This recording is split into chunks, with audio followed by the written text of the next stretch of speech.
Hello and welcome to my channel, Pose Law. I don't know how to do introductions when I don't say hello, beautiful ladies. I'm just so used to it. Welcome to the channel. I think for the first time, unbelievably, academic agent. Welcome. Hello. Thanks for having me. I hesitated. I didn't know whether to call you Neema Parvini. I've never called you that. I'll stick with what you know. AA is fine. AA to his friends. Welcome on to the show, the channel. I don't usually do book reviews, but I found your book to be very interesting, and I had a lot of things to ask you, and I wanted to draw attention to your book for people who watch my channel. There's a kind of Venn diagram of our audiences, and there's a lot of crossover, but there are some people who may be watching you for the first time here. So yeah, for those of you who don't know, AA is a long time acquaintance of the channel. I hesitate to call you a friend just in case there's like my HR manager watches this and digs up some hate, hope not hate pamphlet about you. Your book, Prophets of Doom, like I say, immensely interesting, and I have a lot of questions about the implications of the ideas therein, and maybe it's a good time to. Would you like to summarize the book? What's it about? Yeah. So it's meant to be the second in a trilogy of books, which I'm loosely calling the Boomer Truth Trilogy, where I'm basically taking on various sacred cows that have come to become dominant within the popular imagination, roughly since about World War II. The first book was called The Populist Illusion, where the real target that I was aiming to demolish, I suppose, in that book was the idea of democracy or the idea of bottom-up power. In this book, I basically do a similar thing, which is going through many different thinkers who have, helped attack some of these sacred cows that we're talking about. But this time, rather than democracy, what I'm really looking to take down is the notion of kind of linear progressive history, the idea that history is just one long story of things getting better and better. And the main reason that I want to do that, of course, is because that's simply not true.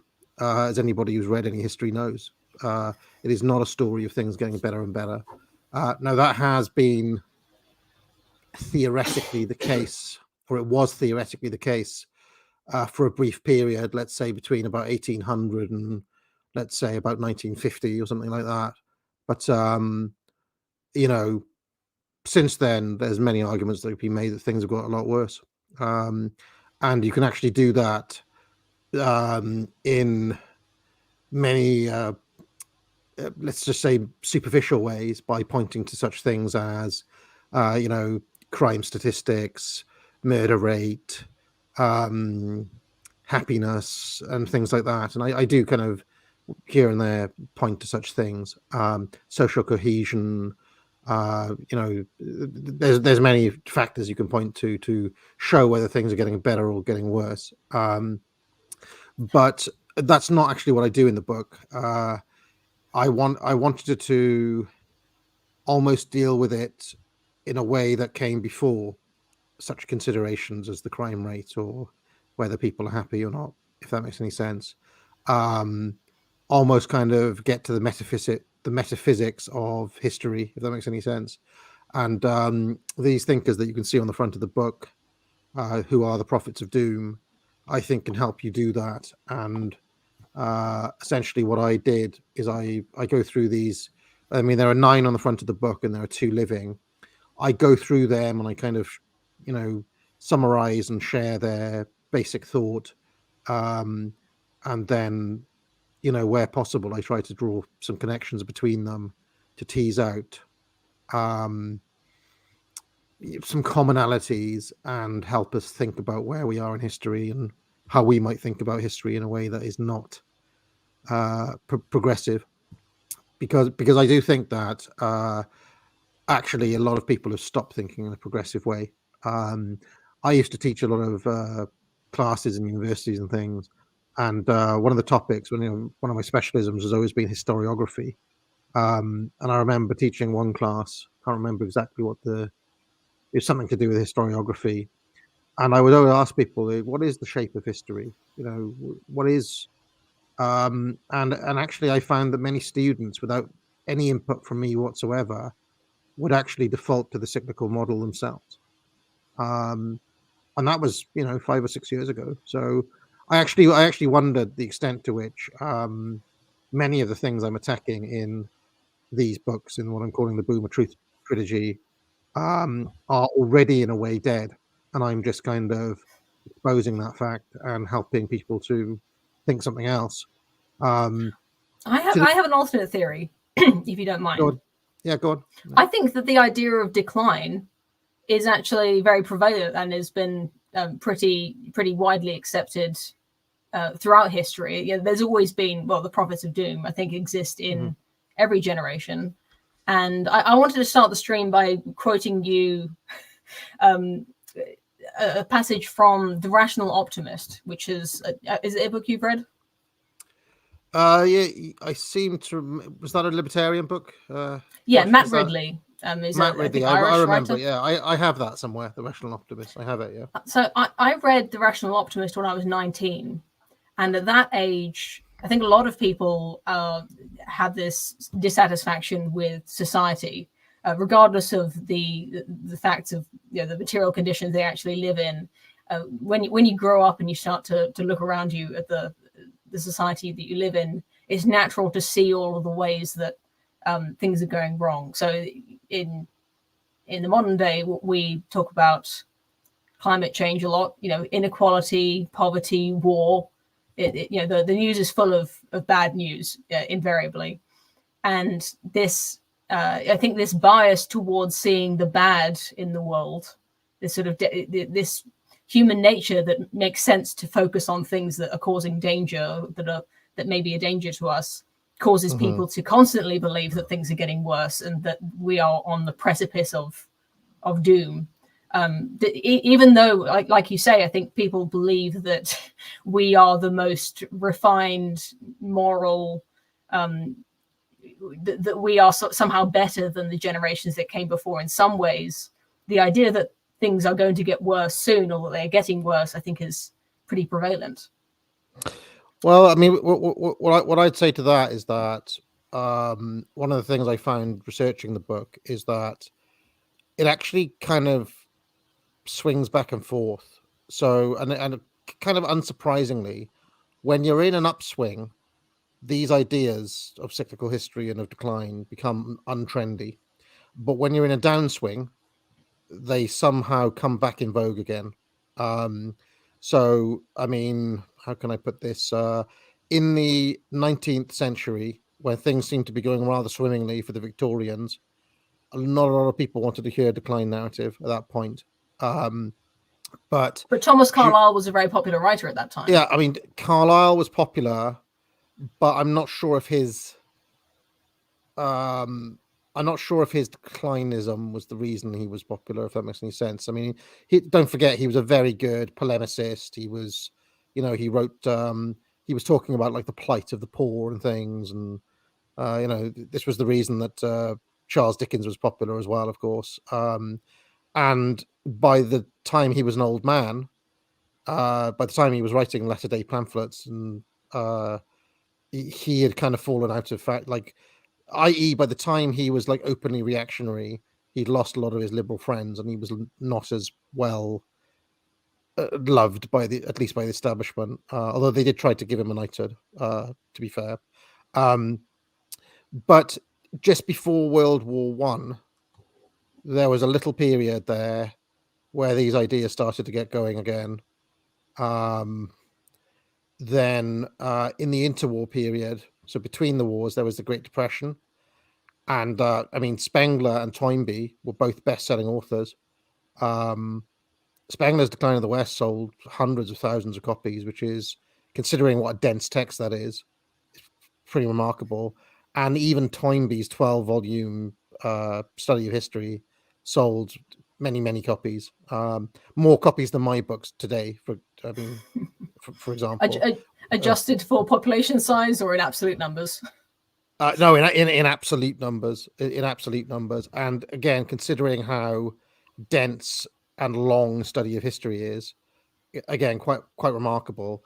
But then after World War II, Spengler died obviously in 1936, but Toynbee, he was around in the 50s and the 60s, and he fell out of vogue rapidly. He was pilloried, and people stopped reading him, and all the rest of it. I've actually since learned that there was actually some intelligence services involvement in that, like the CIA basically like had various people on the payroll, and Hugh Trevor Roper, who do you remember? I don't know if you remember the Toynbee chapter, but he wrote this blistering attack on Toynbee where he imagines Toynbee building a statue to himself. If that makes any he thinks that Toynbee is extremely arrogant and thinks of himself like a god, and he writes this kind of incredible like rant and publishes it in major journal. But I then since learned that Hugh Trevor Roper was literally a CIA agent, which I didn't know when I wrote the book. So, but then so it's very untrendy after the war, when things are going well in America. You get the 60s, there's a time of optimism. And then there's a little period during the stagflation era of the 70s where these ideas come back for a little bit. But then, of course, you have the mood of the 80s and the 90s was not declinist at all. And in fact, I start the book with things can only get better, and Tony Blair and the spirit of Blair 97. But I would say that today nobody feels that. So there is something. It's usually something that's in the air, whether it's optimism or a feeling that things are getting worse. And in fact, there's a survey that they do. Can't remember the name of it now, but I quote it somewhere in the book, where they ask people, do you think the country's going in a good direction or a bad direction? And that actually fluctuates. It goes up and down over time. At the moment, it's in the high 70s. It's like more than 75% of people think the country is going in the wrong direction, whether you do the survey here or in America. Whereas if you ask people in, I don't know, 1999, they may not have had the same answer because they felt things were going well at that point. So I do agree with you that it's mood dependent, but it really depends on what's going on at the time as well. Yeah. Well, that was the spirit in which Matt Ridley wrote The Rational Optimist.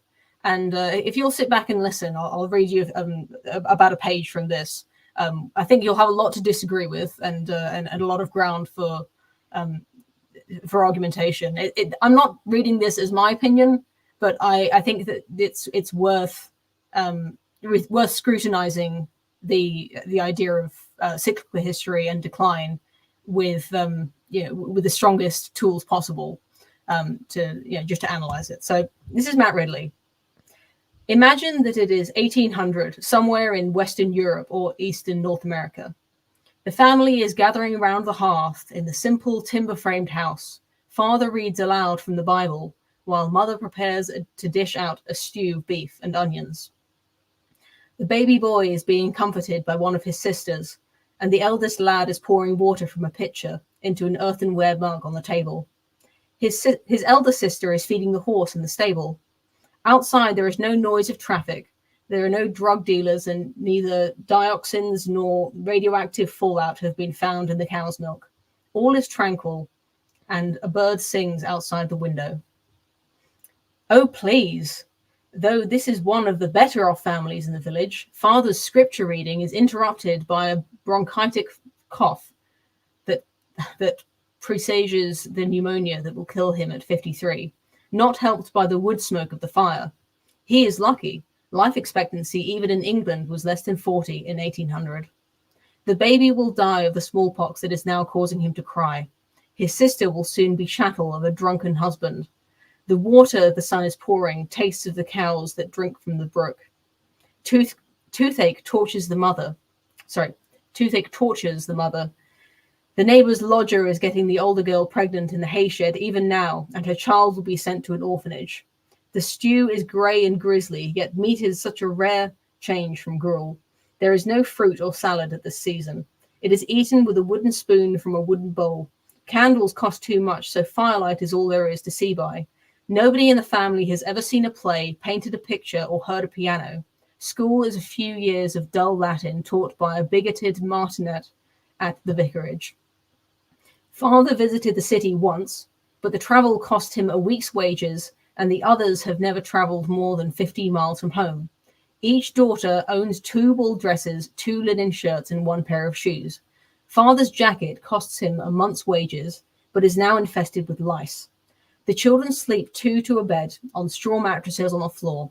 As for the bird outside the window, tomorrow it will be trapped and eaten by the boy. So this is Matt Ridley in no uncertain terms saying that we have a much better existence now, both materially and spiritually, more culturally enriched than the people of 1800, taking a random date from the past, I suppose. I don't know why he chose that one specifically.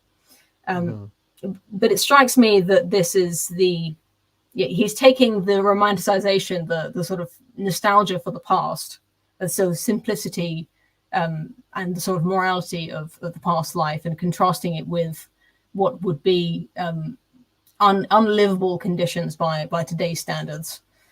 So what do you have to say to Matt Ridley?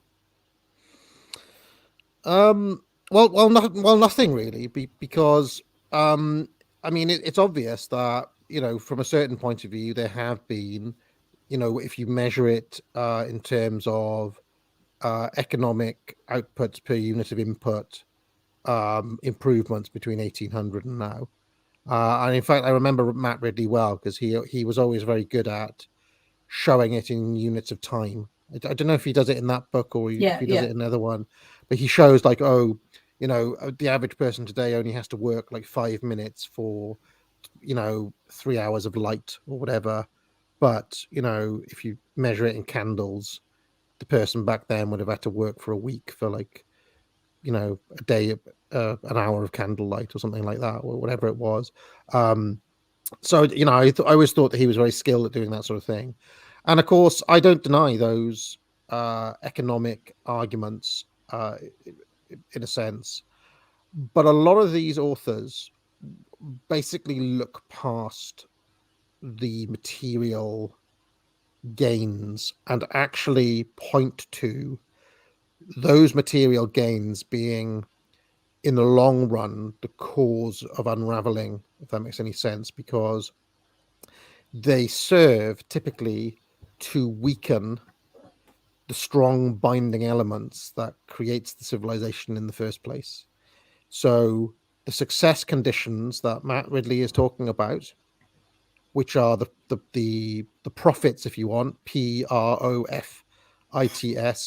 of the high noon of an empire, which is ultimately what he is talking about there, right? The things he's celebrating are actually all things that were brought about first and foremost by the British Empire, right? So basically what I'd say is he has this idea that this kind of cheery story that he's telling is gonna just keep on going on and on. That we've actually reached enlightenment now, which is actually the name of a Steven Pinker book, believe it or not. Enlightenment Now! Exclamation point. That we've somehow just learned, and we've got beyond all of the sufferings of history. We've reached the end of history, as Fukuyama put it, and it's just onwards and upwards. The only task ahead of us is just basically transforming the rest of the world, some of the people in the world who are still living like it was 1800 in Britain, giving them the things that we've got: modern light bulbs, cars, McDonald's, all of the mod cons that you enjoy today.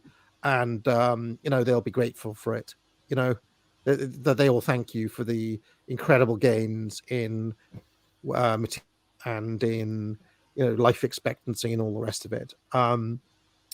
And you can kind of, on one level, you can see why that is quite an attractive narrative. On the other level, what I'm trying to say in this book is that not only is Matt Ridley's vision ultimately quite naive, but we've actually seen similar sorts of, movements of great improvement and then great decline before in history, and so it was before. So I think it will be again. I think that the current world order will not last forever. Whereas somebody like Matt Ridley seems to think it will just go on forever and ever. You'll just keep on getting improvements all the time. And yeah, and so that's one part of it. The other part of it, of course, that Matt Ridley leaves out, because Matt Ridley is a kind of sort of conservative libertarian type, right? Neocon, do you think? Don't know if he's neocon, but he's definitely kind of libertarian conservative-ish, right? He writes for the Telegraph, for example, I think. But one of the things that he basically sees progress as being a purely material and a technological thing, right? This is the things he points to. Whereas, of course, that is not the only part of it. It's always bound up with a kind of a moral progress, a social progress, and of course, we know the things that are called progress today. Social justice and racial justice and equality between the sexes, and all of these things are painted as capital P progress. But of course, I believe that many of them actually paradoxically lead to civilizational ruin, and it's many of those sorts of. Yeah, go on. I expect a lot of people are familiar with the quote about good times leading to strong men building good times leading to weak men, and weak men causing bad times, hard times. Which is, I think, to summarize the book in a single sentence, that would be a good place to start.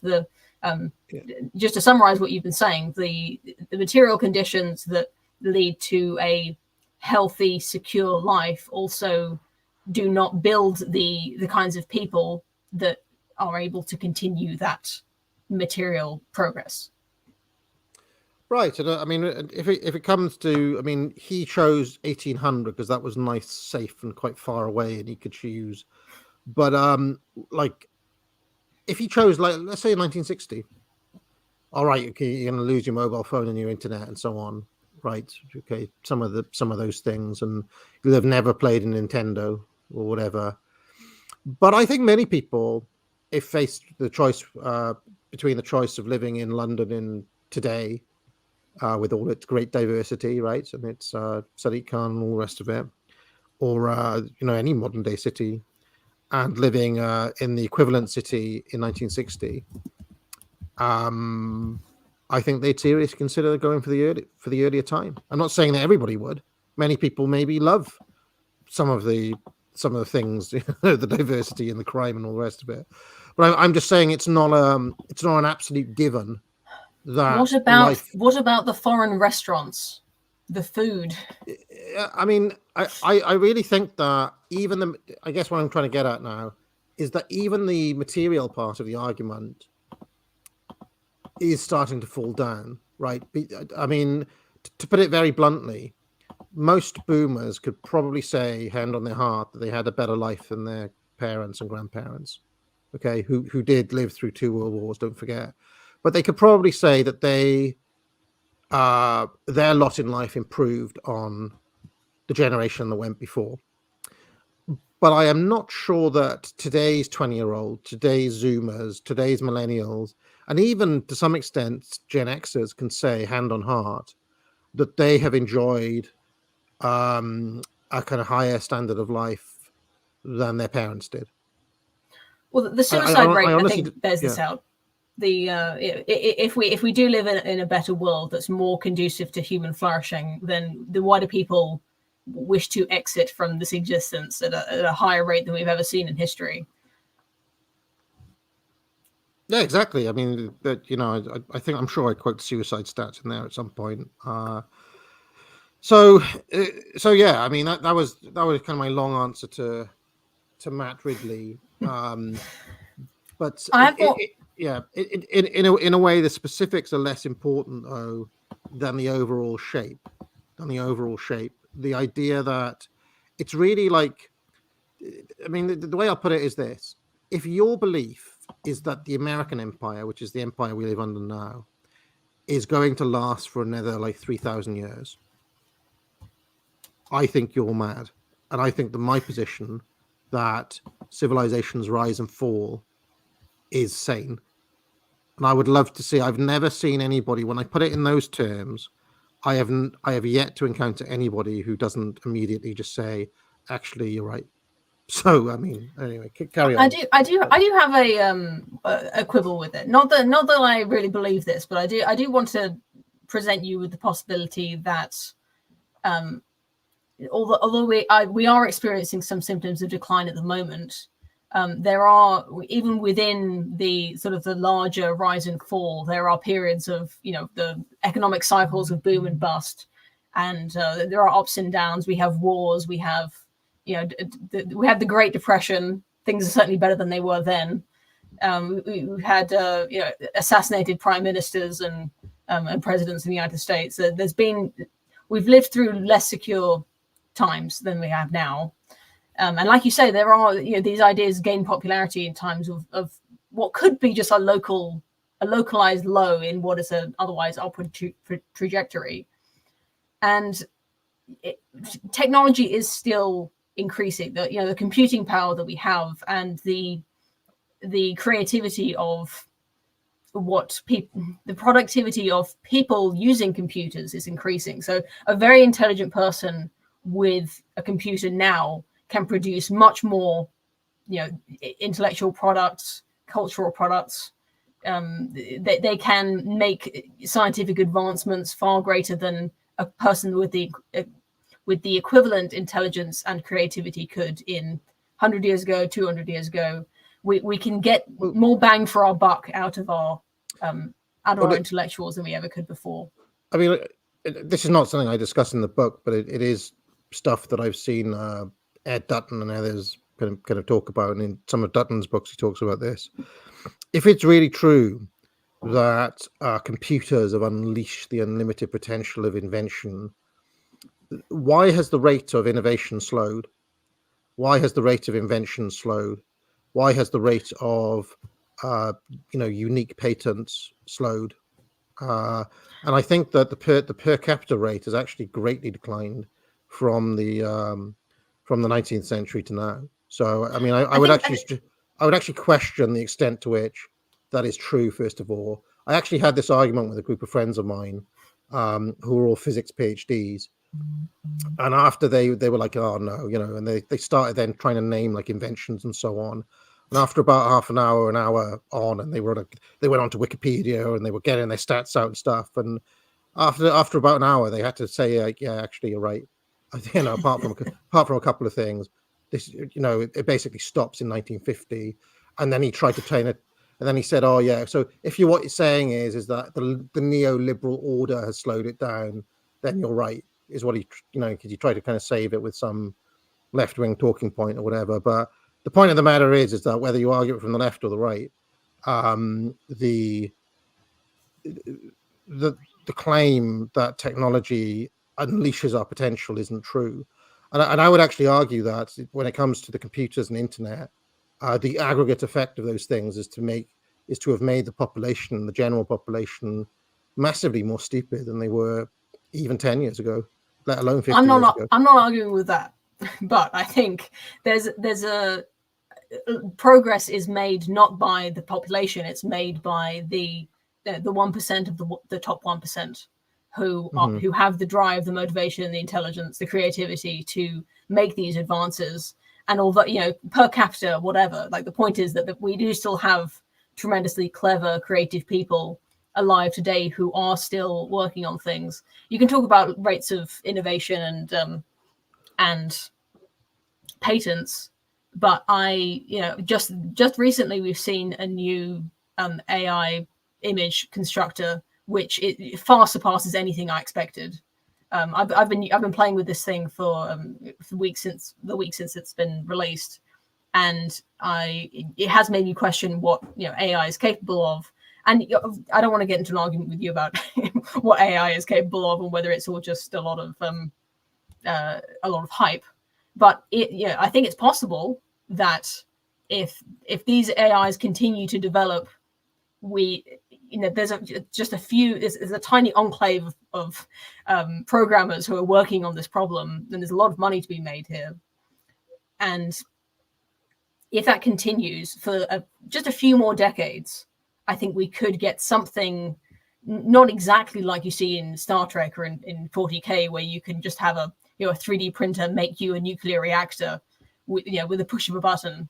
But if you could get something approaching that, where the human input is no longer needed, we enter this kind of WALL-E universe where no matter how fat and weak the populace becomes due to our material comforts, it will still endure. Whether that's desirable or not is another question, but I think it's possible that we could our technological progress could make us endure for another 2,000 years. Imagining the future as a dystopia, like a science fiction dystopia, which is what WALL-E is, and thinking like, this is where progress can lead us, and still calling it progress. I mean, this is this is progress in illness, some sense. Well, yes, I mean, you're correct. I think there's more to life than just having all of the potato chips that you can eat whenever you want them. But looking at the shape of history, I think you would have to say that that would be breaking the cycle in some sense. It's funny because while we're on this topic, before we came on air, I made this. I had a stream earlier where I talked about the undead roster.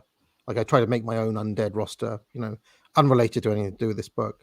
But that meant that it kind of changed the algorithm a little bit, and YouTube was like, "Aha, this guy is interested in nerd stuff," and it started. I saw a video out the corner of my eye, and it just said, "Classic World of Warcraft player shits himself."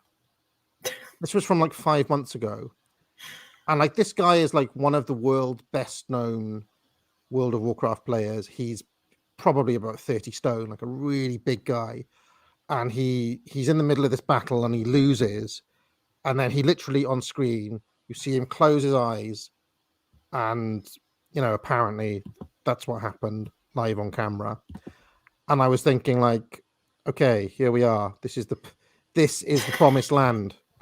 This is what the internet and computers has unleashed and unlocked for humanity, and we're going to sit here and call it progress. Matt Ridley's going to call it progress.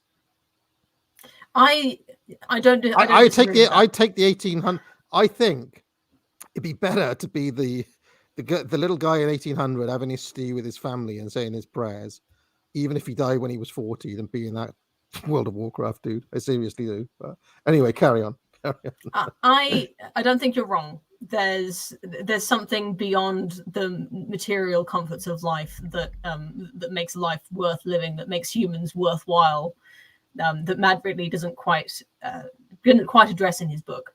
Even though the people who live in poverty don't typically get to enjoy reading Shakespeare or indeed playing World of Warcraft, which is the more popular pastime of modern people, but I've lost my train of thought.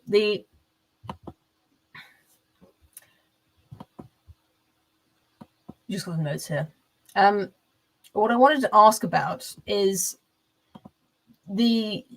Spengler says that the children of winter cannot embody the spirit of the spring. Did I get that quote right? Yes.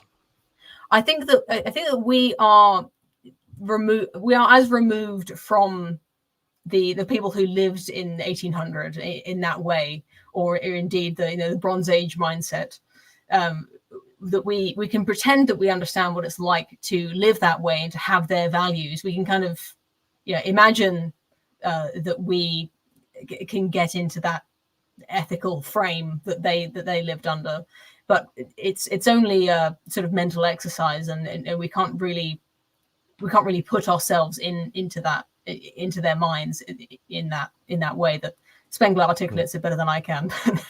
I think that it's kind of inevitable that when we look at ourselves and judge ourselves by our ancestors' standards, we are bound to be found wanting, because we live in different conditions that bring about a different set of morality. But morality, I don't just mean right and wrong. I mean what is great and what is low. What is noble and what is base. What is it that we admire in people? What is heroic? Even to admire people who are heroic is not a very modern thing to do. But I find this narrative of decline, if we are looking beyond merely material conditions, it's just inevitable that we won't live up to what the past thought was good, because we don't live in the past and we don't have the same ideas about what is good that they had. And just due to the gradual changes in in our worldviews and our cultures, it's always going to seem to people who are looking forward into the future, it's always going to seem like a decline, because it's a change. I'm trying to do what you call a value-free analysis, right? I'm not sure about that, because I also don't think that. I mean, I don't think you can make an apples to apples comparison to say, oh well, look at their values and look at our values, because how can I put this? The tendency of modernity is always towards the lowest, right? There's a kind of democratic leveling quantification thing that goes on, where the higher values, the higher spirit and the higher values and transcendent values are not part of it at all. And all of the so-called values of today are in fact variations of how to strip down and level and democratize further, which actually involves the stripping away of standards, the stripping away of so in a strange way you get how can I put this, you do get within lots of different areas things palpably actually getting worse when judged against the idea of having a standard at all. Does that make any sense? And I mean, the obvious example I would point to is education, of course. I mean, I think education, even in my own lifetime, has plummeted to such an extent now where the subjects that people are doing, whether you call it history or English or any other subject, especially outside of STEM, bears almost no relation to what the subject is meant to be in the first place, because the actual aim of these things is political, and the aim in almost every case is to open up these previously exclusive things to the highest number of people and to call that progress. And I would suggest that in almost every case, it isn't progress. Again, this is something I don't discuss in the book, but I've been toying with calling this the pineapple principle. Like at a certain time in the 17th, early 18th century, they discovered the pineapple, right? The British explorers, they brought pineapples back from their various explorations and conquests abroad, and it was so expensive to get a pineapple that they became a kind of status symbol, and they put a pineapple, like, it cost like a few £100, maybe even over £1,000 at one point, and they put the pineapple on their mantelpiece. They would carve images of pineapples into their bedposts and into their sort of banisters. Now, after the development of canning technology and mass production and so on and so forth, they were, you reach a stage where you can go to any shop. Today you can go to any shop and you can buy a tin of pineapples, tinned pineapple, for less than £1, or probably now in inflation Britain, like £3.50 or whatever. I have no idea how much a can of pineapples cost, but you understand the point, though, right? Is that the kind of the people who talk, the progressives, have this idea that wouldn't it be wonderful if this exclusive thing, the pineapple, was made available to everybody, and this will kind of, I don't know, in some utilitarian way, make everybody more happy, and this will like be a show of, oh, this thing that was previously once only available to this select group of people and is now available to everyone. Isn't it wonderful that we can give it to everybody? But of course, what happens when you do that is that the actual thing itself is completely devalued, because the reason that the pineapple was a status symbol in the first place wasn't because of its juiciness, or it wasn't because of its innate characteristics or anything else. It was because it was exclusive. So basically everything they do now is some variant of this. So it was with the pineapple, so it is now with an undergraduate degree, which are, basically now a tin pineapple, So I mean, I think that I think I get it, but I think that the value of the pineapple is that what it always was, and probably the quality of pineapples that we get now is actually slightly better than the first pineapples that were brought to these shores. They were probably getting moldy by the time they got here. I think that the intrinsic value of the pineapple is in its taste, its juiciness, its refreshing qualities, and these snobs who are parading around their pineapples were a bunch of jokers. I think they were acting like idiots, trying to show off to their friends with a stupid pineapple. Because I live in a time where pineapples are nothing. It's funny to think of people being proud of their pineapple and showing it to their friends, and never cutting into it because they want to show it to a few more dozen people before it goes moldy. The undergraduate degree is. You understand what I'm saying is, though, you cannot democratize status. If you democratize not everyone can be an elite. Not everyone can be very intelligent. If you democratize the thing, it loses whatever value it has, right? And some things have value, right? No, they don't. I mean, I guess what I'm saying is, when it pertains to this idea of trying to make something that was perceived as having value, and then giving it to everybody and thinking that you're improving everybody's lot, the thing that is considered elite will move to somewhere else, and there will become a new pineapple. Now currently, a lot of your HR manager and so on probably has a KPI to say that they have to hire so many women, so many persons of color, etc., and these people are then given various kind of leadership positions, and they're put on this board and that board, or maybe even in academia they're given like academic roles. But what happens is not that those people then get status. What happens is that the roles they're given over time become like the tin pineapples and devalue the very institution and the very role that they have.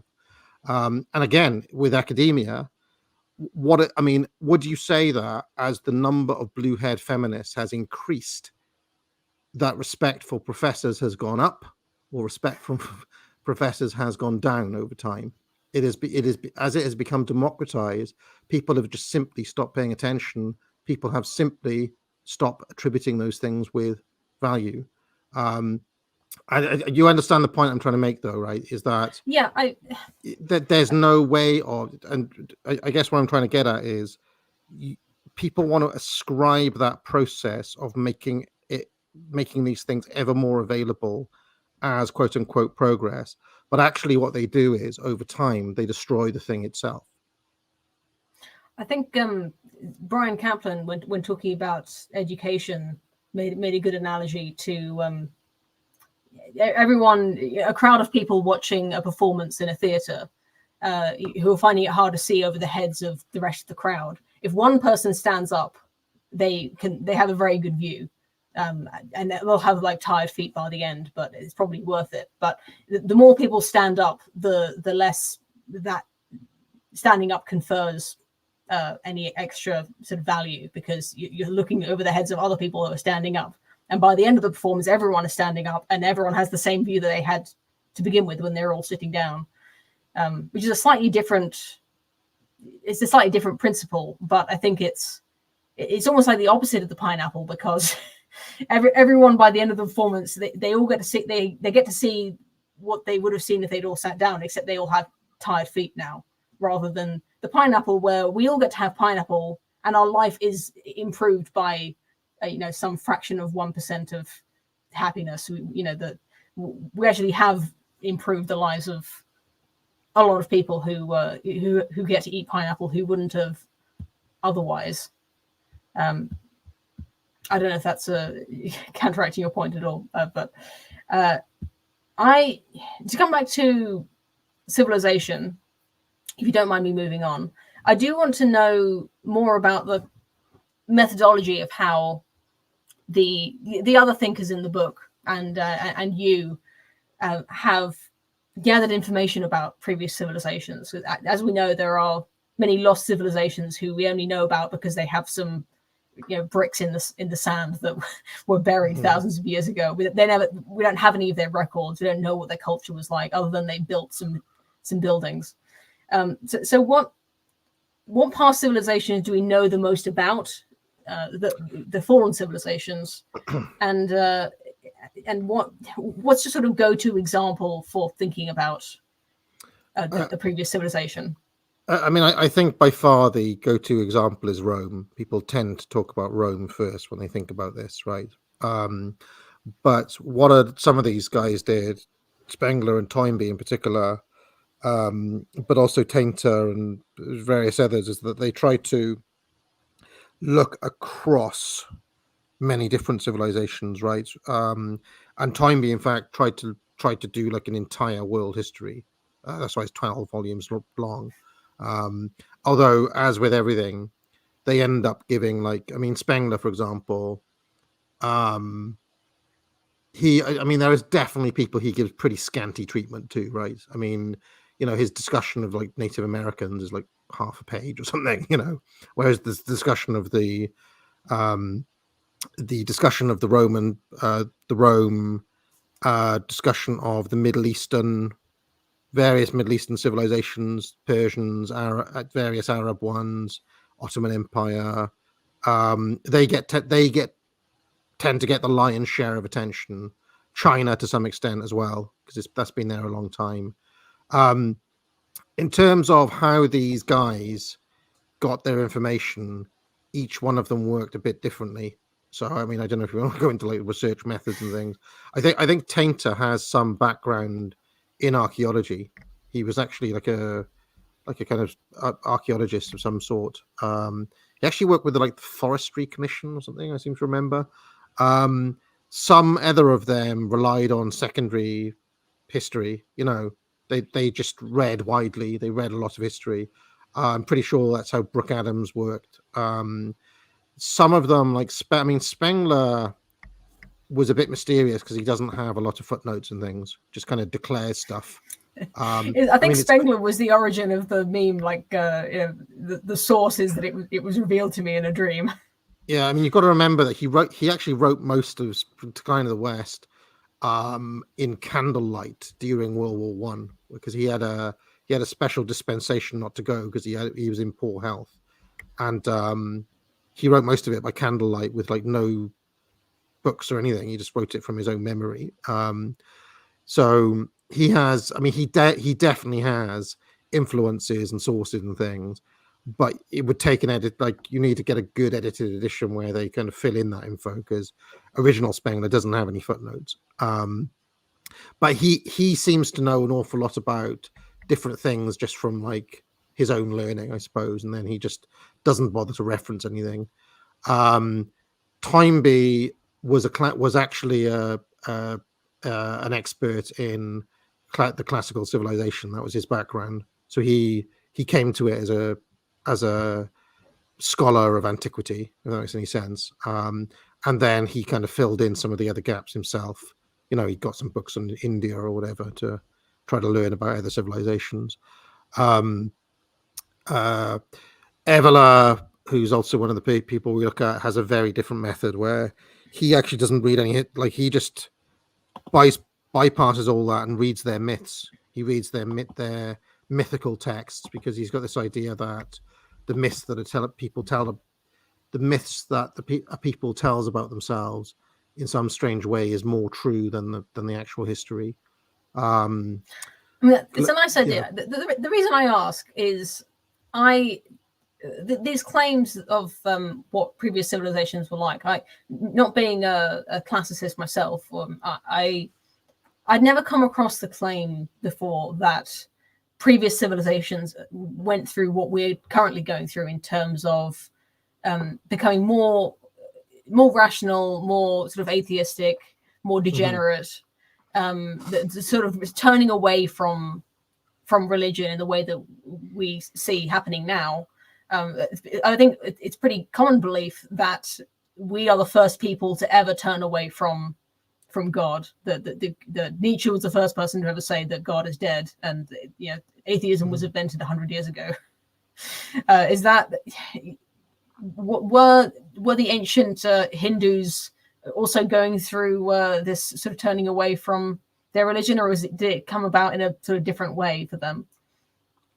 No, and this is actually the insight that the first author there, Vico, coins as the barbarism of reflection.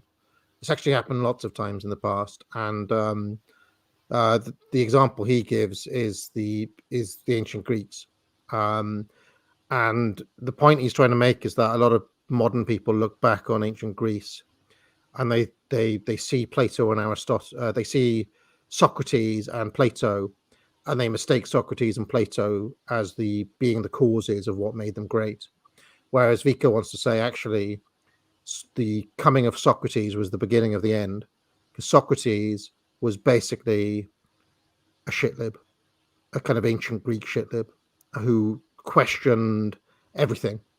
If you ever read any Plato, Socrates is an annoying little sod, basically, because he questions everything. Was he an atheist? Is that what you're saying, or is it what I'm saying is that he starts asking the sorts of questions that are going to lead to the barbarism of reflection. So I've said in a few interviews, rather than seeing Socrates as some kind of great genius, like see him as a kind of I don't know, like a kind of Richard Dawkins, the coming of it's like somebody in 300 years time or 500 years time looking back on now and saying, oh, I wonder what made those people so great, and then finding like Richard Dawkins, Sam Harris, or Sam, finding Richard Dawkins and Sam Harris and saying like, oh, it was these guys, it was the rationalism of these two dudes. Whereas Vico wants people to actually look at Homer as being the kind of true spirit of who those people are and what made them great in the first place. The spirit of Homer, and if you read Homer, they're not refined at all. They're kind of rough men. Vico makes a point of them eating only meat. They kind of had simple meals of like kind of just, and it's kind of weird how these things keep on coming back, isn't it? Because literally his description of Homer, the heroes in Homer, could almost be like raw egg nationalists or something to someone today, And what Vico is trying to say is that there are these kind of natural stages. You get the age of gods, you get the age of heroes, and the age of men, and the coming of Socrates and Plato, Aristotle, and so on is the age of men, where you do get these material improvements that Ridley and we've been talking about lots of the stream, but at the same time, the kind of the birth of this kind of intellectualism and this kind of rationalistic questioning mode ends up destroying the original spirit that was actually the cause of what made that people great in the first place. And lo and behold, it's only a couple of 100 years, and Greece is taken over by foreign powers, and so it is with many other civilizations. I mean, one of the writers we haven't talked about is John Bagot Glubb. He was actually the leader, the commander of the Arab Legion in Transjordan, as it was called. That's not it didn't mean that everybody in Jordan was trans. I don't know why they called it trans. Jordan is Jordan. Yeah, it's just Jordan, but they called it Trans Jordan at the time. And I mean, he had a great knowledge of Arabic history, and he wrote many books on Arab history, popular books. And then he wrote this little book called The Fate of Empires, where he kind of tried to sum up all of his musings. But I mean, some of the things that he uncovers, like, you know, the fact they had feminism in 10th century Arab, in the 10th century Arab Empire, is kind of mind blowing when you think about it. But you know, so many of the same things, and it's always the same. You know, a kind of humanitarian spirit, an intellectualism, a decline in religion, you know, an increase in, you know, degenerate sexual activities. But how can we know that much about? How much can we know about those cultures? Like, how do we know all this? Like, were they writing? Do we have newspapers from those times? Like, you know, explain it to me. Like, well, I mean, I guess the Arabs have some pretty robust. The Arabs had written texts and pretty robust history, and you know, their own historians, Ibn Khaldun, who I mentioned, and so on.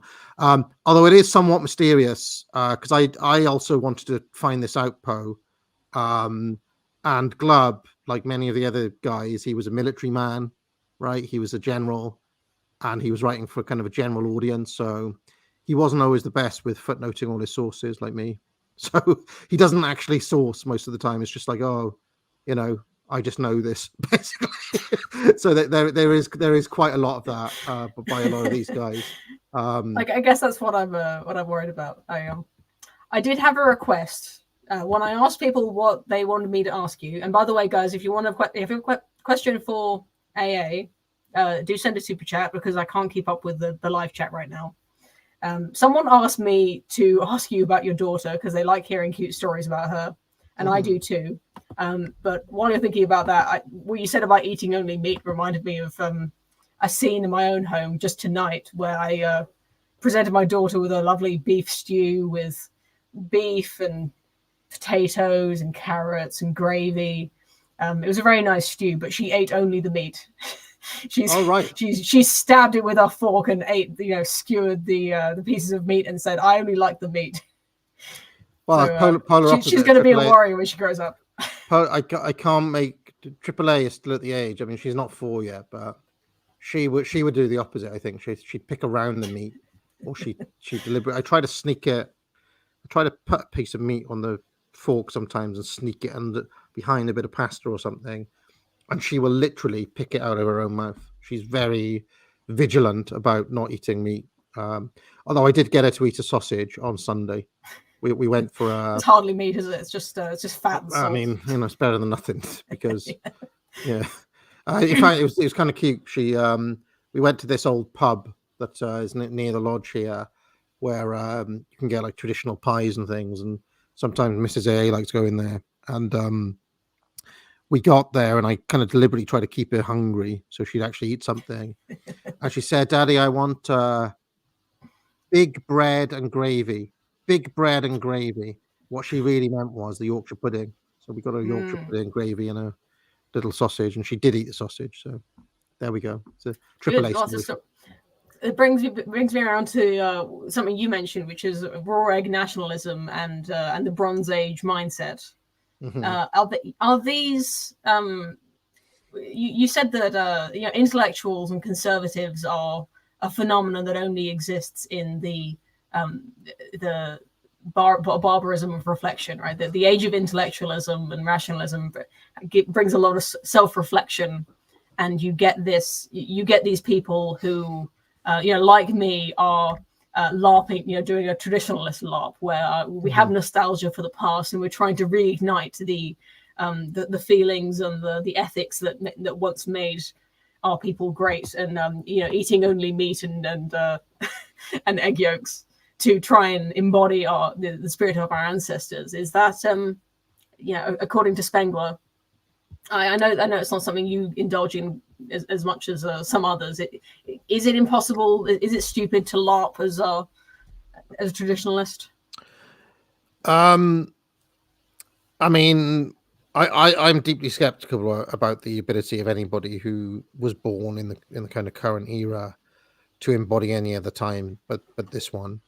Um, but that's not to say like you could do it for modern reasons, like maybe you think it's good for your health, or maybe you want to get ripped, or but that would still be a very modern reason to do it. If the reason you want to do it is because you want to embody, like, I don't know, you want to claim that you're a medieval knight or something, then uh, I suspect you will fail in achieving that goal. But if you want to do it for health reasons or to improve your body or whatever, then I would say that is entirely in keeping with our current moment. It's basically just kind of self-help stuff, isn't it? Self-improvement, which is very much part of Boomer Truth. I guess my question is about the, our ultimate values are, the way that you turn away from the live streamer playing the obese live streamer playing World of Warcraft. To find that sickening, or maybe to use a better example, someone who's very much vaulted in our current estimation, someone like Andrew Tate or maybe Tom Cruise, people who have very little what I would consider sort of moral fiber, that it's all superficial. There's no real substance. There's nothing to really admire about Tom Cruise or Andrew Tate. It's just it's all just smoke and mirrors. And but I would look to the past for people to admire and to use as role models. But maybe that's just foolish to aspire to ascend a status hierarchy that no longer exists, to try to be Genghis Khan. If you tried to do that now, you just get arrested, and it's just a stupid idea. But I mean, I think it's deeper than that, though. I just don't think you can be. I don't think you can embody his spirit. And it doesn't matter what, I'm not saying you shouldn't have your heroes or whatever, or trying to be your best self, or, I'm not trying to dissuade anybody from those sorts of things. I'm just saying that the set of, when I talk about a truth regime, it is an all-encompassing paradigm, right? Imagine it almost being like fish in a bowl, right? And what you're trying to do is, in essence, what you're trying to say is, I'm going to live like a person. I am going to embody a fish in a nether bowl with a different set of water. If that makes any sense. And what I'm saying is like, you just can't do it because you are completely surrounded by the water in this bowl, and you can't really get out of that. Does that make sense? Yeah, maybe to use a better example, I would say, Christian nationalists, or even just Christians who want to live a pious life, and they want to they want to impose these restrictive sexual mores onto themselves and onto their family, because they believe in this sort of purity of self, and they want to impose restrictions on their own life that are not imposed by society anymore. They're no longer imposed by law. Things like staying in an unhappy marriage when the law now permits you to get divorced, or to fill in your own examples here. What some socially restrictive people would call sort of social degeneracy. Why deny yourself the pleasures of that kind of lifestyle if the moral system that you're appealing to for a sense of self-worth is essentially just a lob? Yeah, I mean, I guess I'm not talking about things on that level. I'm talking about at a much I'm not saying that just because you live in the here and now, you should engage in debauch and take every drug going. Obviously not. But why not, right? I mean, if those things help you to ascend the hierarchy that we live in now. Yeah, I mean, I guess the point I'm making is that, I mean, let me give you a example, right?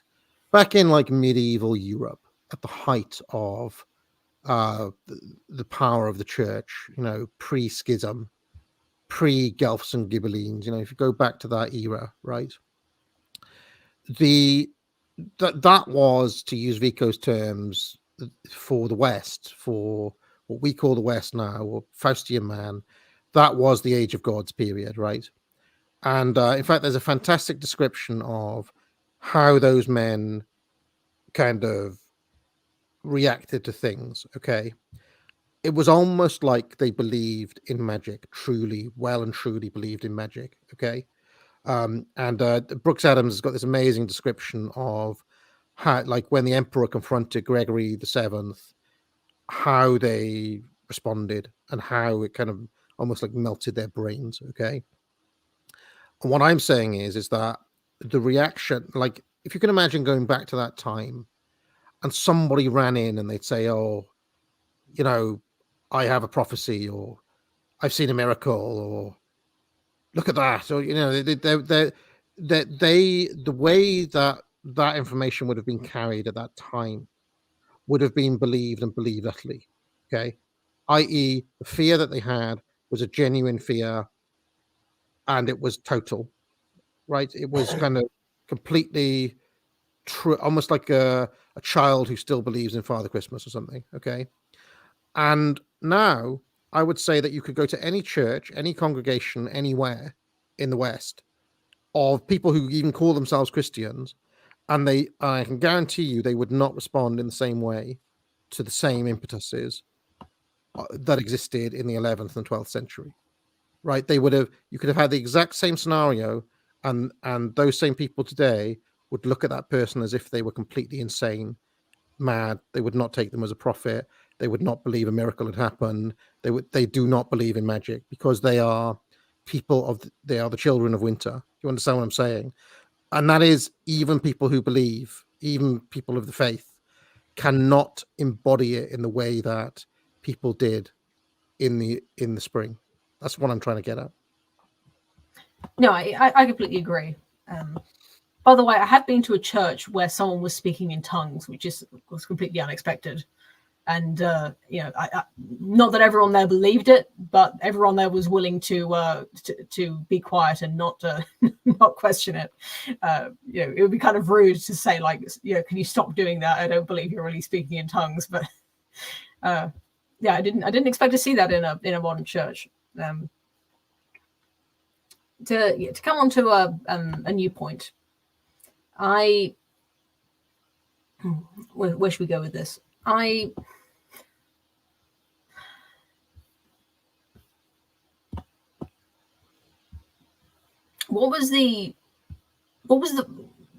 got you onto the cyclical history and the prophets of doom? Like, which of these thinkers came first in your reading? Like, that you presumably you've been inculcated into this idea of progress as well. You were raised in the same society that we were, so I can only assume you must have been a little bit dubious when you first came across the. Actually, the genesis of this book is quite long. I first had the idea for this book back in 2018, and I wrote a book for Palgrave Macmillan called The Defenders of Liberty. But I had an even earlier book with them called Shakespeare and Cognition, I think it was called. And I read that one. They actually wanted to know. You're one of about 10 people who ever read that book. But they wanted to know if I had anything in the pipeline. And at that time, I was pretty into I was actually into the likes of Matt Ridley and so on. And I was actually curious as to why it is that in every age there seems to be people who think that everything's going to the dogs, right? And I despite to the evidence in front of them, why do all these people believe that things are getting worse all the time? Okay, that was my original conception, and I wrote a kind of book proposal back then for a book called Prophets of Doom, which had 20 authors, and it wasn't actually these authors at the time. Spengler was one of them, obviously, but was Thomas Malthus going to be in that book? Malthus was going to be in that book, and I had Douglas Murray and Peter Hitchens in there.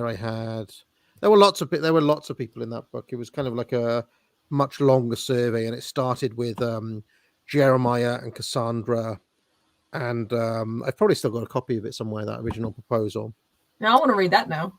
Yeah, and I had that. I wrote that book proposal back in 2018. So I had the idea back then for a book called Prophets of Doom.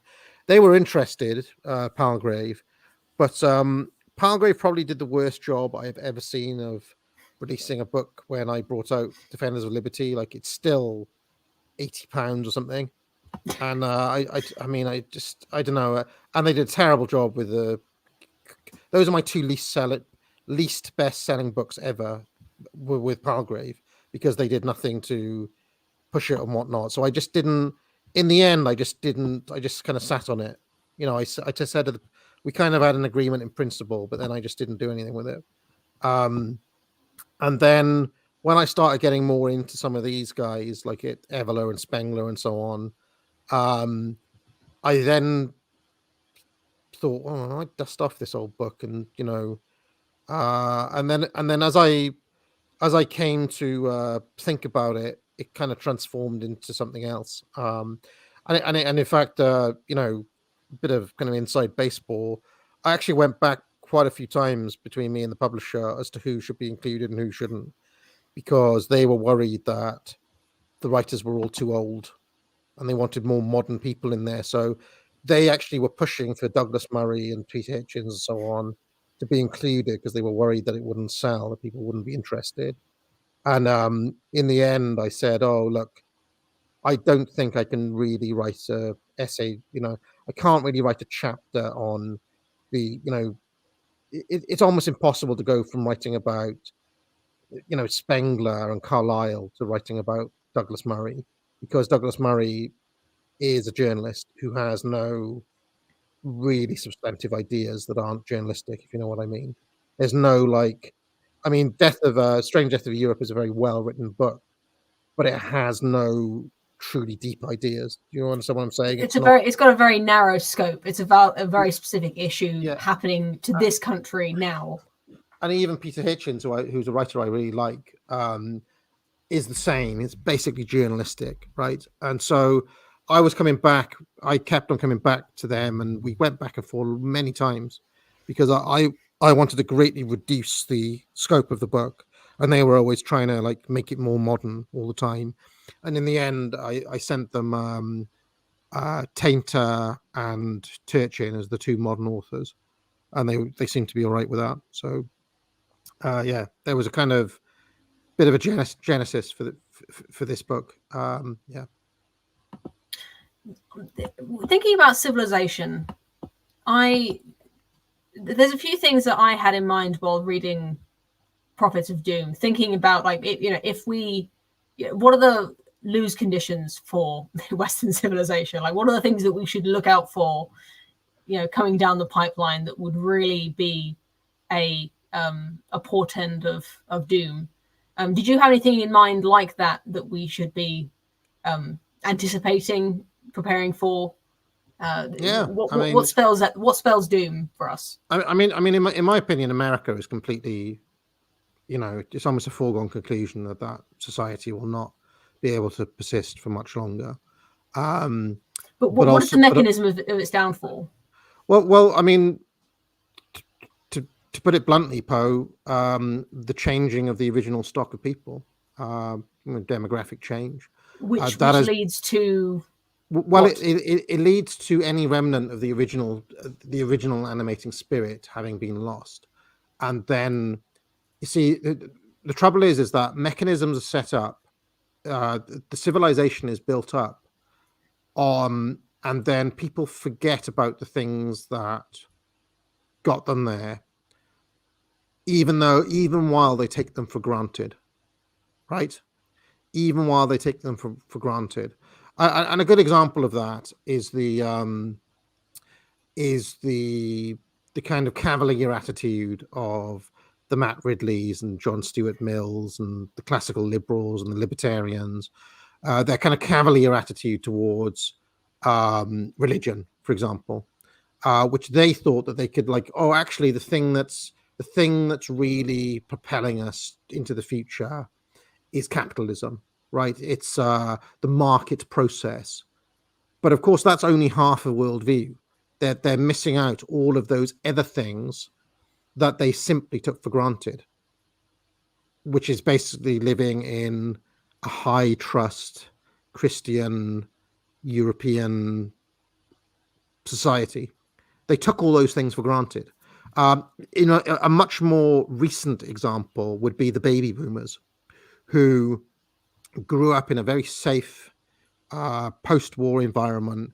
Their parents or their grandparents had both served in both the world wars. They wanted to create a safe environment, but the boomers, bless their hearts, thought that the 1950s was stultifying. Right? It was too conservative. It was too, it was too buttoned up, and they wanted to rebel against that. So, I mean, this is the kind of popular myth of the boomers. The actual truth of the boomers is somewhat different, but this is how culture and popular culture remembers the 60s. Okay. And of course, they set about destroying that very world to the point where you can go to any university today, and the feminists and the kind of critical late race theorists and so on, their punch bag is still 1950s America. It's still like white conservative 1950s America that they always aim for. Right? They're still deconstructing it now. But what they didn't see is all of the things, like they thought that all of the things that they took for granted would persist, right? And all they needed to do was update this or update that, or actually what they were doing was pulling down many Chesterton fences, things that they didn't realize what they were destroying.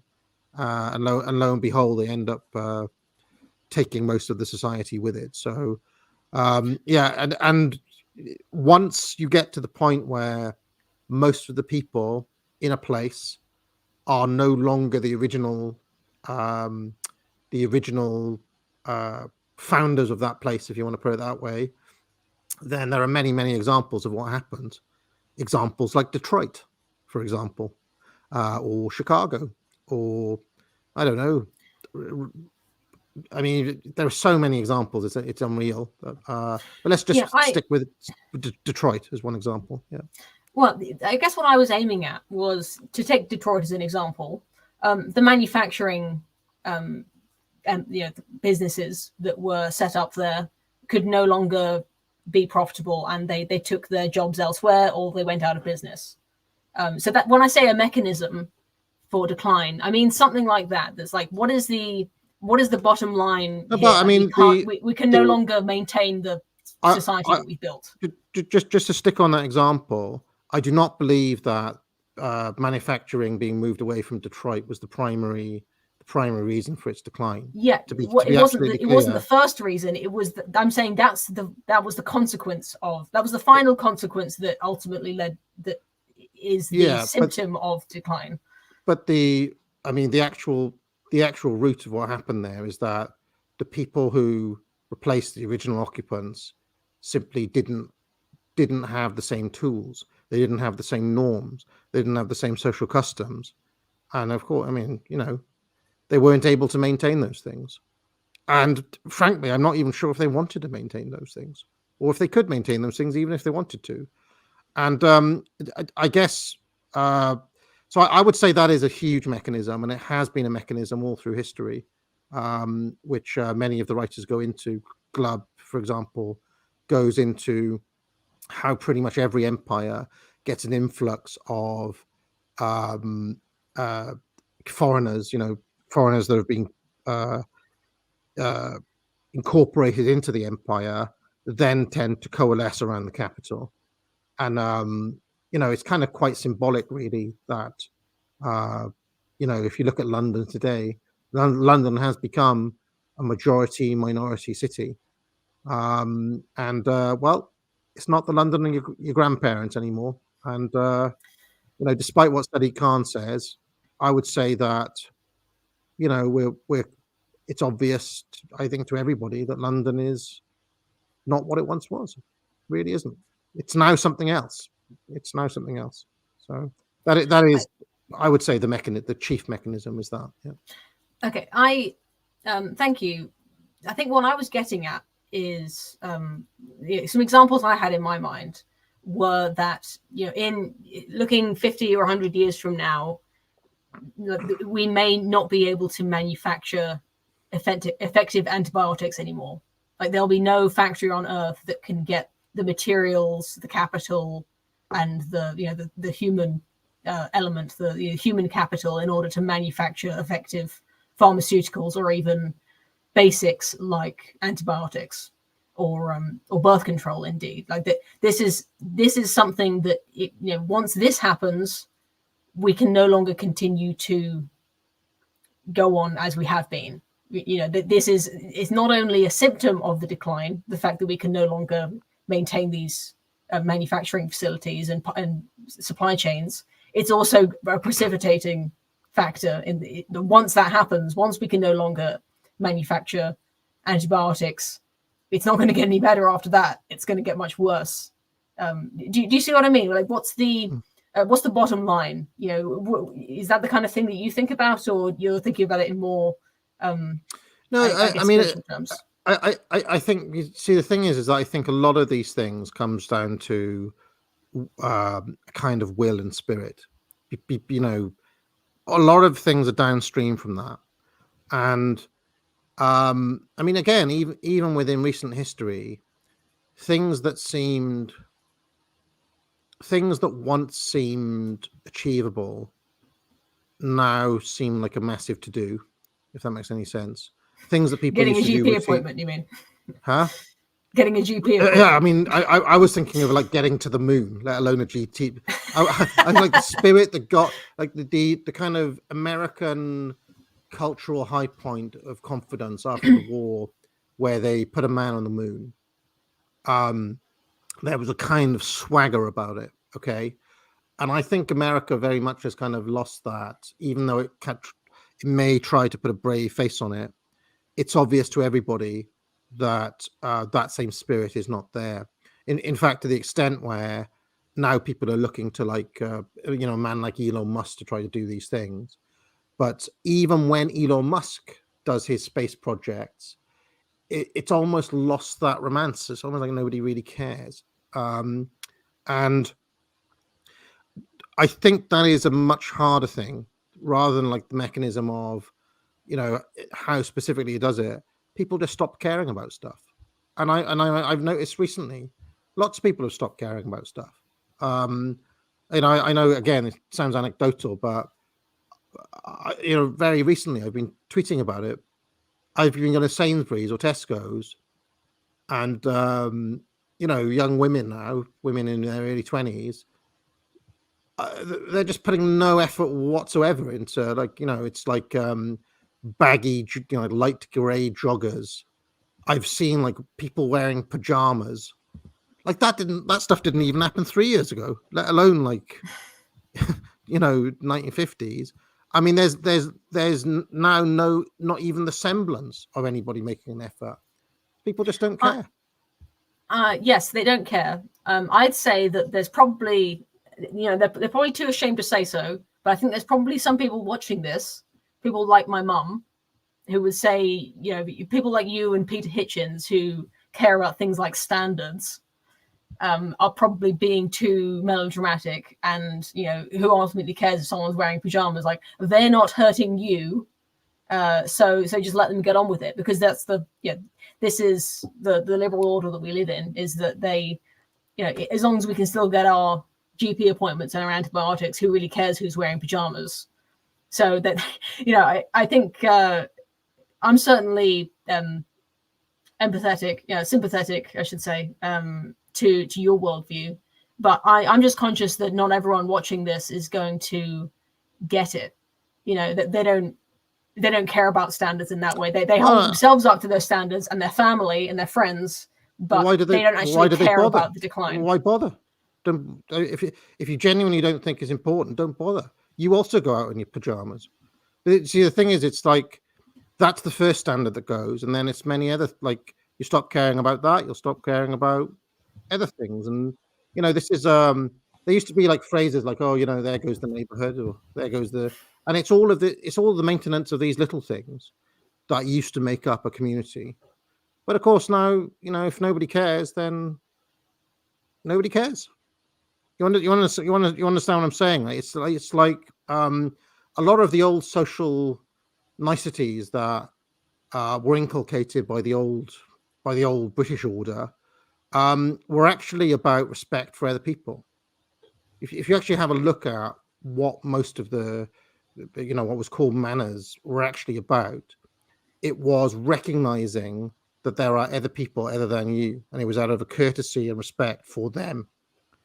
When you go out wearing your pajamas or wearing kind of baggy joggers or whatever, or I've even seen recently, Poe, women who are just wearing like long t-shirts, no trousers or anything. They're just wearing a t-shirt as if it's a dress. I've even seen that on a couple of occasions. What you're basically saying in so many words is, I don't care about anyone else. I really don't care. I'm going to put no effort in because the only person of any importance whatsoever is me. Sod the rest of the world. And that's really basically all it boils down to. So if that's something that, people listening to the show want to embody, then like that's fine. But if everybody does that, you don't have a society. Thatcher was right. There is no such thing. I think I'm just worried that if that's the worst that you've got, is some people going to the supermarket in their pajamas and a man on live streaming himself playing World of Warcraft in a deeply compromising state, then a lot of people are going to say that's not my business. This is the morality that we've grown up in, is not being judgmental, and what other people do does not affect me. There is, like you say, there is no society. There is no negative externality, as economists would call it. We can continue to have all of the things that we like about our society while also having a few people who don't care at all. Like, even if there are a lot of people who don't care. Is that true, though? I mean, again, I know these are kind of cliches, but you used to be able to leave the door open or not have to lock your door. Now we've got to the stage where in the exact same Sainsbury's and Tesco's that I'm talking about, you now can't even go through the self-checkout thing without having to, like, you now have to put your receipt on the, you have to scan it because there's a gate stopping you actually leaving. That's how low trust this society is. And I would just say that these examples I've given you are outward signs of an atomized and low trust society. I agree. That's why I wanted you. I'm asking you to tell me what is the thick end of this wedge. Why should I care? If talking to someone who, well, I mean, if you want to, who doesn't care about, if I want to bash their skulls in, I'll say the thick end of it is grooming gangs, mass rape, massive crime rates, acid attacks in London, stabbings. I mean, that's the thick end.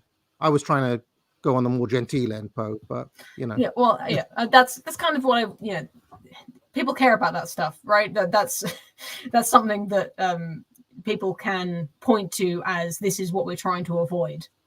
I think that means more to people. Saying that your children will have to, for example, I can imagine that not too long from now, you'll have to pay maybe a third of your paycheck to private security firms, or the sort of parallelism idea that as the government services start to break down, they can no longer protect you, they can no longer clean your streets or dispose of your waste and your sewage.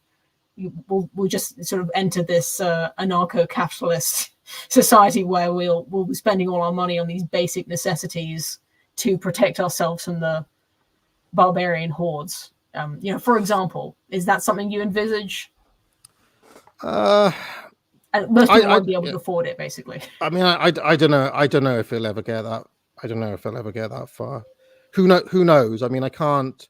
All I can talk about is the kind of general trends I'm not sure about like making like really specific predictions because they could easily not happen. So, yeah, I mean, and also, I mean, I should say that the timelines are not that clear as to when exactly this kind of final collapse comes about, because there are scenarios where a civilization can actually limp on, for quite a long time. Like Rome, I mean, Rome as an example took a very long time to fall apart, and China, as Spengler talks about, actually endured in some shape or form for an extremely long time as a kind of what he calls a frozen civilization. It just kind of limped on indefinitely. So that there is. I mean, to come back to something I said earlier, there is a kind of doomsday scenario where we live in a kind of frozen, like in 1,000 years' time, people are still watching like X Factor and having the same, and living in the same American order. There's a possibility. There's a slim possibility of that. Although I think recent event, as time goes on, I think that feature is less and less likely because the things do seem to be unraveling somewhat faster than even I imagined. Even when I wrote Yeah, this book. I think if the worst you've got to say is that people are still going to be watching X Factor in a few hundred years, although I would despair at that. I think there are a lot of people who shrug their shoulders and say, who cares about that? That's not really decline. That's just you with your with your traditional sensibilities turning up your nose at what the things that modern people like. Oh well, I mean, fine. If that's your attitude, everything's hunky dory. Just go on, go and watch. I mean, if that's your attitude, if you're watching this and you genuinely think that, my advice to you is go and get your Netflix subscription, sit down and watch Ant and Dec Saturday Night Takeaway. You don't have to worry about anything. Everything's just going to be fine forever. So That's a bit of a throwback, isn't it? The Saturday Night Takeaway is something I remember from 20 years ago. The early 2000s. I assume it's still on. Is it? Is it not? What's on Saturday night TV now? I have no idea. Nothing changes. I mean, nothing's changed. I don't have a TV. TV. I assume Ant and Dec is still on, but I think they're probably doing a different kind of show. Shall I read some super chats for you? all right, let's go for it. Our loyal patron DRT is king. He isn't actually a king as far as I know, but it would be nice if he was. For $10, as a type 1 diabetic, I can only live now, and I pray this era lasted long enough for us to grasp for the stars so that we might make a society like that of pilgrims 400 years prior. Slightly cryptic message. I guess he's saying that we like the pilgrims who founded America might found another planet to continue our civilization. I guess there's a kind of a Roddenberry-esque vision of the future. When you were talking about the enthusiasm, the optimism of the 60s, I was thinking about how Star Trek used to be extremely optimistic about the future of mankind. These days, Star Trek has become a franchise that's it's much darker and more pessimistic about the future. Like the Federation. I know you don't like Star Trek, so I'm explaining this. The Federation, which is the hegemony of Earth and other forward-thinking planets, is kind of a corrupt. It's a corrupt system in modern Star Trek, whereas when it was first envisioned by Gene Roddenberry, it was a benevolent force in the universe that was trying to spread enlightenment and peace to across the world. For $5 Australian dollars from Mr. Gently Benevolent, thanks very much. He's a gentleman who likes Star Trek, I know. Love the first 2 books as a trilogy. I'm a little concerned that Boomer Truth Regime as a 3rd book, will it be immoral? Do you understand that question? Yeah, so it's actually a throwback to a very old joke where the 3rd biscuit, yes. The 3rd biscuit is immoral. So I get it. Thank you for explaining that. I'm sorry I made you explain it because it makes it less funny now. From VRT for $5.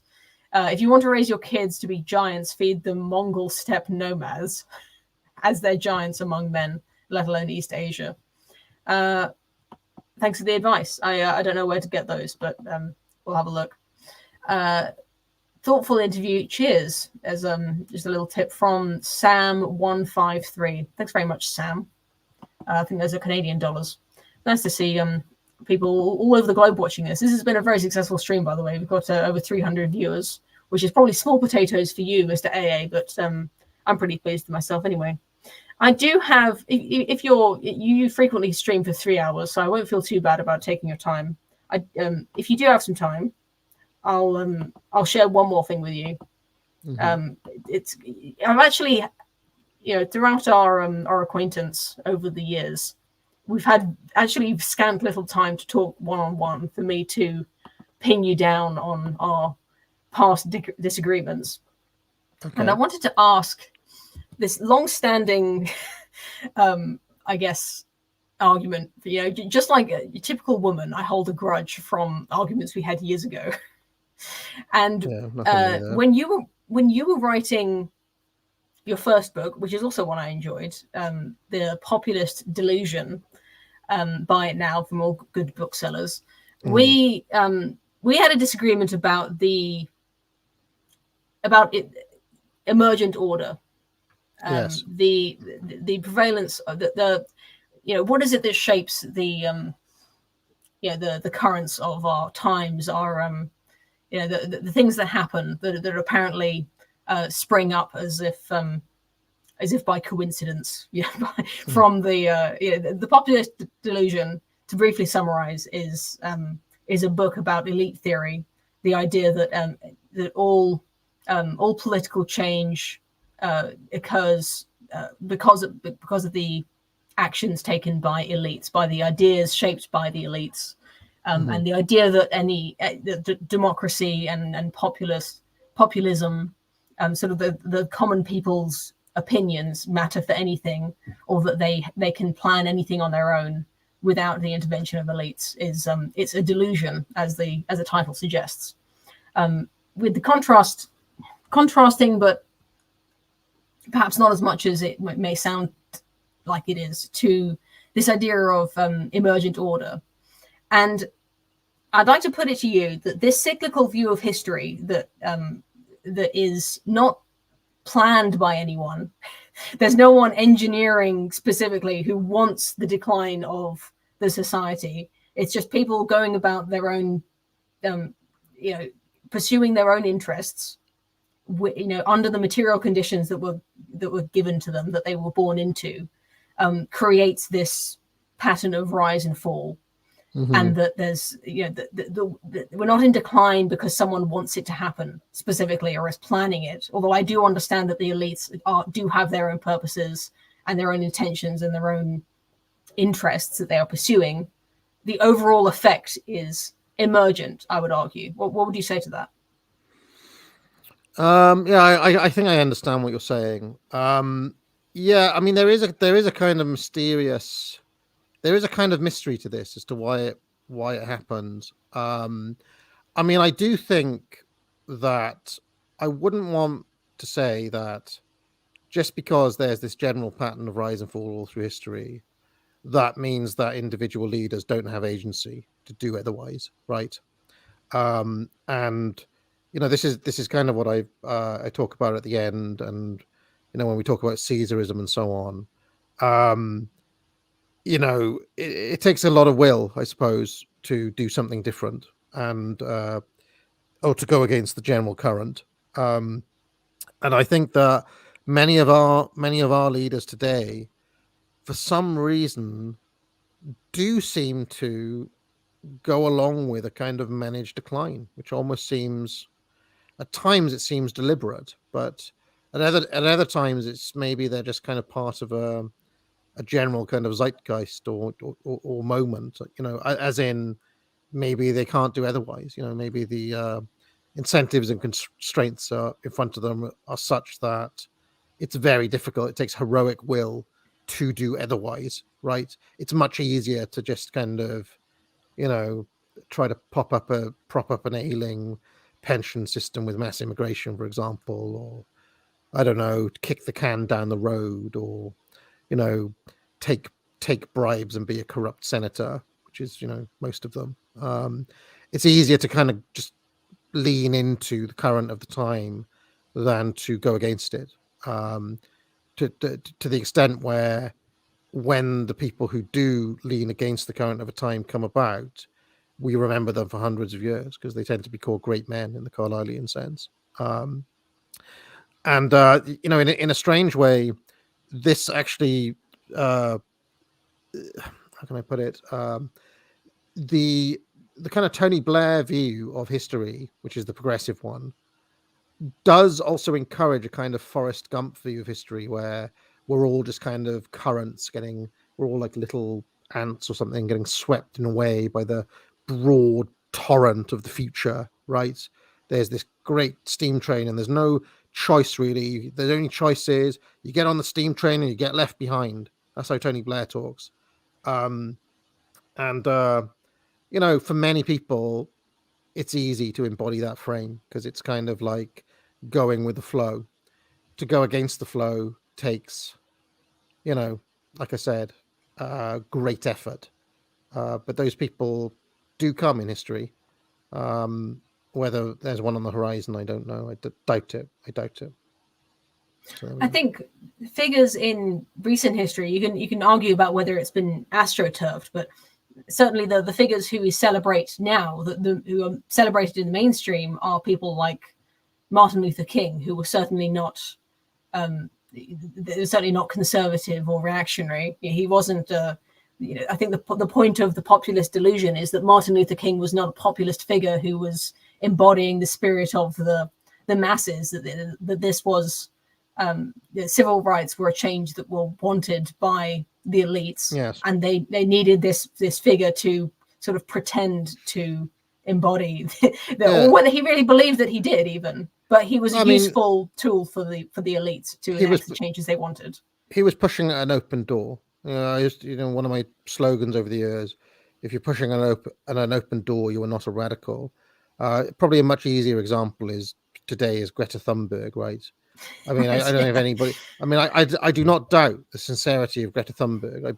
She probably believes absolutely the stuff that she says, but she's so obviously a kind of tool of power, right? Power needs some voice to demand stuff, to do things that it already wants to do. And a line I've used before is Greta Thunberg's all the way down, and Martin Luther King is one of a long line of Greta Thunbergs all the way through recent history. That's how our current regime, the post World War II regime, has tended to function. I think that people look back at figures like Winston Churchill, Gandhi, Martin Luther King, these these figures of social change, and they really admire that these people were apparently at the forefront of a great movement, and I think people wish that they were part of this enlightenment in our own time, which is why they want to embody. That's why they want to champion LGBT causes or veganism, the sort of the moral disputes of our time. They want to be on the right side of history. They want to be the forerunners, the banner wielders for the next thing, so that they can be celebrated by people in the future who look back on us. But really, this is just some kind of myth. This is just a story that the system likes to, tell people through media. And I mean, in the case of Martin Luther King and some of these sorts of figures, increasingly through education. I mean, I was made to do a module on Martin Luther King when I was in school. So you're kind of encouraged to think of him as a hero, as somebody you want to emulate, or you're encouraged to, want to be like Greta Thunberg, say, or kids are. And so it's kind of like, I mean, pretty naked narrative myth making that you then want to become one of those people. And I guess what I'm trying to say in populist delusion is that myth making and narrative is actually built on fakery from the start. It's actually very carefully constructed. And if somebody who was not tacitly backed by the regime had tried to do what Martin Luther King did, in a direction that it didn't want, they would have just been brutally put down or suppressed, or would not have had support in the media, or it wouldn't have become a cause célèbre. And we've actually seen it in our own life in very recent history, the disparity between the anti-lockdown protests and BLM in 2020. I mean, BLM in 2020 was massively cheered on by the media. They've tried to make George Floyd into one of these modern day heroes in real time. Now, it's been very ham-fisted and rather unsuccessful, I would say, in terms of persuading most people, but they've still tried to do it. Whereas there was no, like, if you think about the anti-lockdown protests, I just remember like police beating them up, fines, jail time, media would just say, oh, they kind of fearmonger about it. And I can guarantee you there are no statues of Piers Corbyn being put up anywhere. You understand what I'm saying? Do you think the fate of Malcolm X is this is what you describe, the what being assassinated? I mean, in the case of Martin Luther King and Malcolm X got massive financial funding through a network of NGOs and even possibly intelligence services, whereas Malcolm X got FBI infiltration and complete shutdown. So, there it is. Yeah, I think I think my point was, although I'm not trying to be too merciful to people who might call our enemies, people who are benefiting from the decline. I think that I still think that there are many emergent phenomena that we see, and that emergent phenomena are also compatible with elite theory. On different scales, different. I think the elites kind of rely on some degree of emergence to to work. Stuff happens. Stuff does happen, right? And new currents do bubble up in a society, and it's really up to the elites to either adapt to them, to contain them, to co-opt them, and if they're not skilled, then a counter elite will take advantage of those things. And if the current elite don't have the will to hold on to power, a counter elite will, in time, replace them, and that has happened. And that is discussed in Populist Delusion, in the circulation of the elites. So it does happen. It's not so much It's not so much the idea of something being emergent or controlled. It's the idea of something being truly bottom up, i.e., the people want this, therefore it will happen. And that is just that simply does not happen. It is always either an elite or a counter elite who will make the thing happen, in the organized minority, in whatever case it is. And the more organized and the more ruthless and the more the minority want it, the more likely it will be to happen, regardless of what the population thinks or wants. Pretty good example in Australia right now. Australia just had a referendum on something called The Voice. It lost with something like 60%, I think it was. It was 60-40. So a pretty crushing loss for the people who wanted The Voice, which is, some alteration to Australia's constitution to give Aboriginal, quote unquote, voices a say in the running of things. But that hasn't stopped the activists. They're just going to do it anyway. They're just going to go through a different mechanism now because they want it that much, and they're going to try to pass it through the states. Unless those people are met by an equal minority who want it as much as they do or more than they do to stop them, they will end up getting their way, regardless of the actual result of the democratic referendum. Okay. Back to Prophets of Doom. I did get some questions from people who wrote in.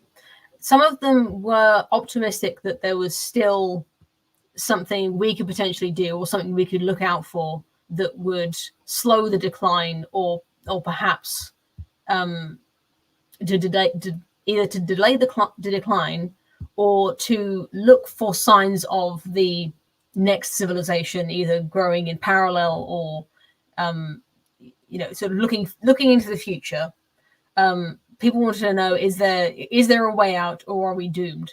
That's the title of the book claims. I think the biggest thing you can do is to kind of have perspective and to take stock, I guess, right? So in the long run, nothing's really gonna change the overall shape of things, okay? I.e., we are in the winter, it will end and the spring will come at some point eventually, okay?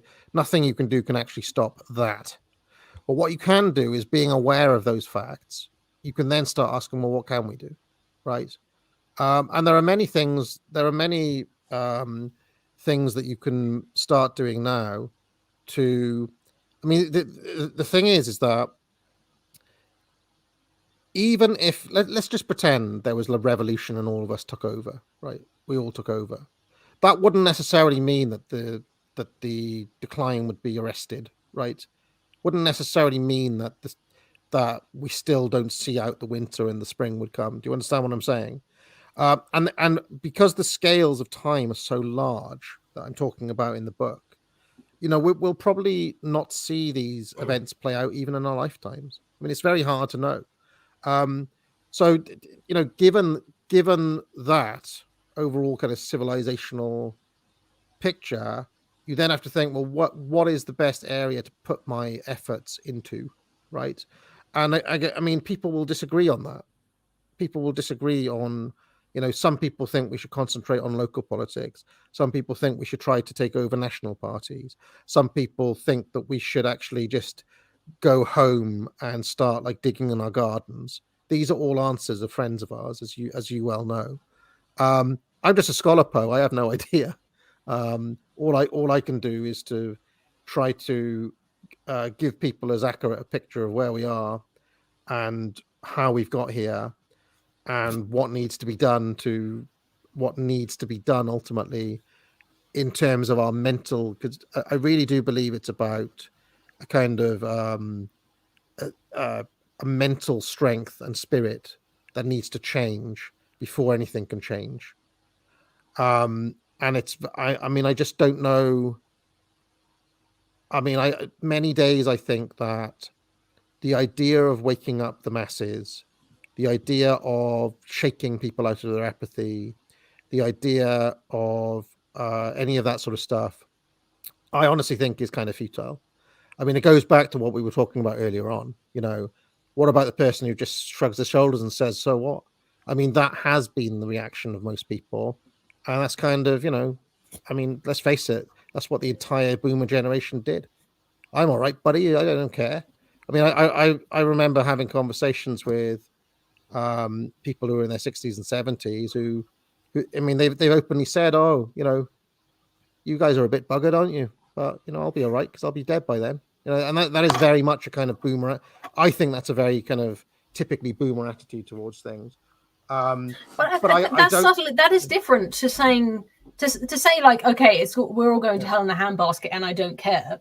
Mm-hmm. Is slightly different to saying, Lizzo can play James Madison's flute and that's fine. Like it's actually, it's kind of it's the opposite of saying this, it's bad and it's going to get worse. It's not the same as saying like, okay, well, there are some things that aren't personally to my taste, and I'm okay with that because it doesn't, how does that impact you in any way? Is that meme I've seen? Do you understand the difference between those two perspectives? Yeah. Right. Okay. So yeah, there's a slightly different perspective because the first person is acknowledging that things are actually getting worse, and the second person is like, actually, nothing's wrong. There's actually nothing wrong with Lizzo playing James Madison's flute. Actually, yeah, lots of people think that. Yeah, I mean, there's lots of people who think I don't like it, but it's fine as well. The fact that lots of people just don't care about that, is one of the reasons why I think there will be no kind of grand awakening on on that scale. And Lizzo as symptom of absolute decline, and the very fact that nobody seems to care about this is one of the reasons why I'm actually very pessimistic of the idea of actually turning the ship around. I think the long-term trajectory is that people just things get more and more squalid, basically. So like in 50 years time, won't just be Lizzo playing James Madison flute. It'll be like, I don't know, like I can't even think of it.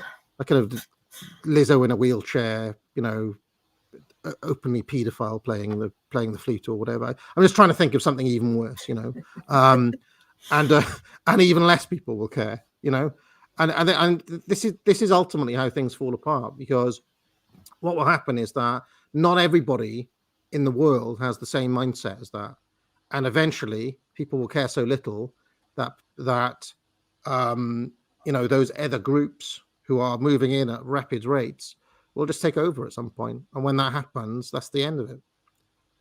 That's the end of it.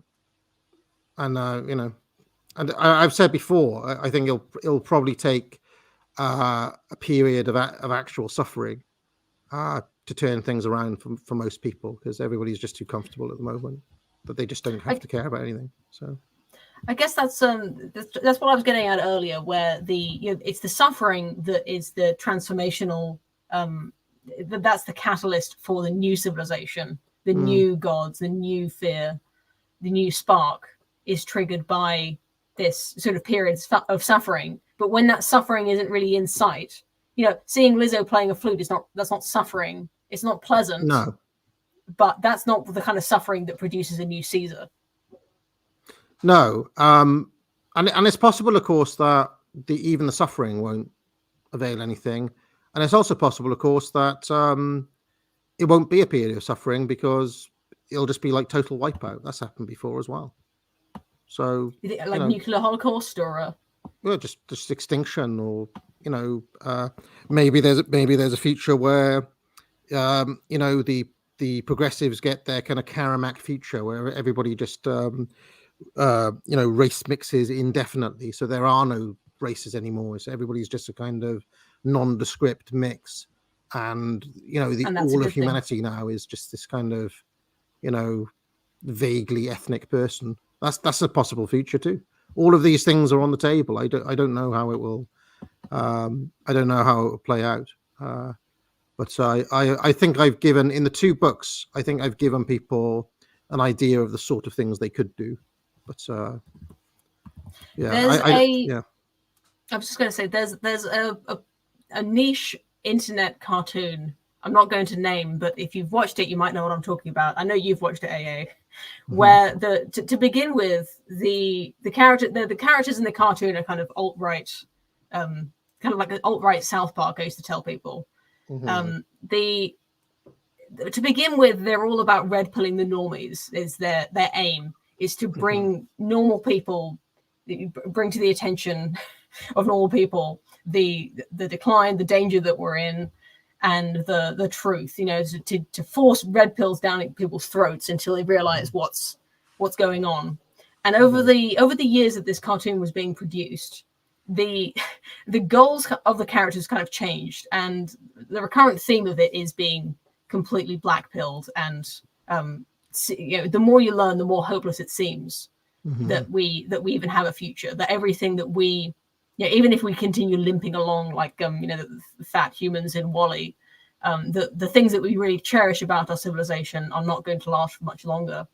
And eventually, in one of the last installments of this cartoon, they heavily reference Ride the Tiger by Julius Evola. And I think the ultimate message of that episode was that the only thing we can do is to try to preserve the cultural, our stories, our knowledge, our values, try to preserve it in some kind of time capsule, so that when the next generation comes along and they're ready for it, they'll be able to find it. They won't have to start from scratch.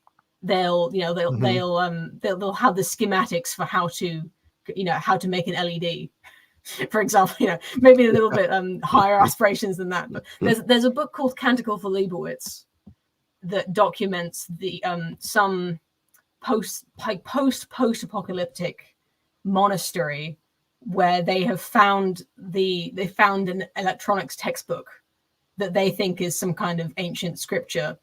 That they derive all these meanings from the schematics and the diagrams. They think there's some great wisdom contained in this book, and they don't really understand it. But the monks at this monastery spend hours poring over these illuminated manuscripts where they painstakingly copy out the schematics. And it really would be a shame if the next civilization has to expend that much effort to try to find meaning in our whatever's left of us. Well, I mean, one of the things that I'll say is one of the more rosy things I can say about the stuff I've been doing in terms of the scholarly work at the very least is discovering how many people have essentially been doing this. It's almost like they're passing a baton through time, through history, and those of us who are switched on now know to pick up that baton and pass it on. And in a strange way, that's all I'm doing with these books, is I'm acting as a conduit for these writers of the past to carry on that flame in a way. I mean, I would encourage people to read all of these people in the original text, but one of the reasons I write these books is because I'm also realistic. People are not going to sit down and read the 3 million words of Pareto, or the 12 volumes of Toynbee, but they may read my summary of those things, my kind of idiot's guide to those things, and get at least a flavor, a glimpse of the candle. Does that make sense? So in a strange way, we've already been doing this, or at least I've been engaged in this sort of work already. I really liked the excerpts from Old Spengler that you put in your book. I love his way of writing, even though I believe it's translated into English from German. I believe who's writing it. I obviously disavow his opinions about this, that, and the other thing, but he has a very poetic way of writing that I very much enjoyed in the excerpts, and made me really want to read more of him. And same for the same for Thomas Carlyle, Tommy C. Yeah, absolutely. I mean, there are some great prose stylists. Spengler was a brilliant writer, like you say. Carlyle was a great rhetorician. I actually quite like some of Brooks Adams's passages in there as well. There were some good writers, actually. They were better. I would say the Prophets of Doom, on the whole, are better stylists than the Elite Theorists. They're a bit dry, aren't they? The Elite Theorists are a bit dry and a bit autistic, and the Prophets of Doom have got a bit of poetry about them. So I kind of dig that, yeah. I don't envy the task of you trying to stay on topic and only include the excerpts from the text that you thought were extremely relevant, and trying to kind of crop it down to the essence, when I expect you would have rather quoted them at length for all of the wonderful passages you found. Yeah, it was actually an extremely difficult book to write, because these books are long. They're big. I mean, Decline of the West is a mammoth book. You could write a book about that. And at one point, when I was in the middle of the chapter on Toynbee, I was like, I don't think I'm going to be able to do this. Even I can't do it. I was about to give up, and I don't know. Somehow, it took me. I usually get into. I mean, it's often the case when you write a book that you get into a bit of a funk, and you get stuck or whatever. But for this one, it lasted for quite a while, and then suddenly one day I just woke up and started writing again, and something clicked, and then I was able to complete the book. But I had a worry that I wasn't going to be able to put it off at one point.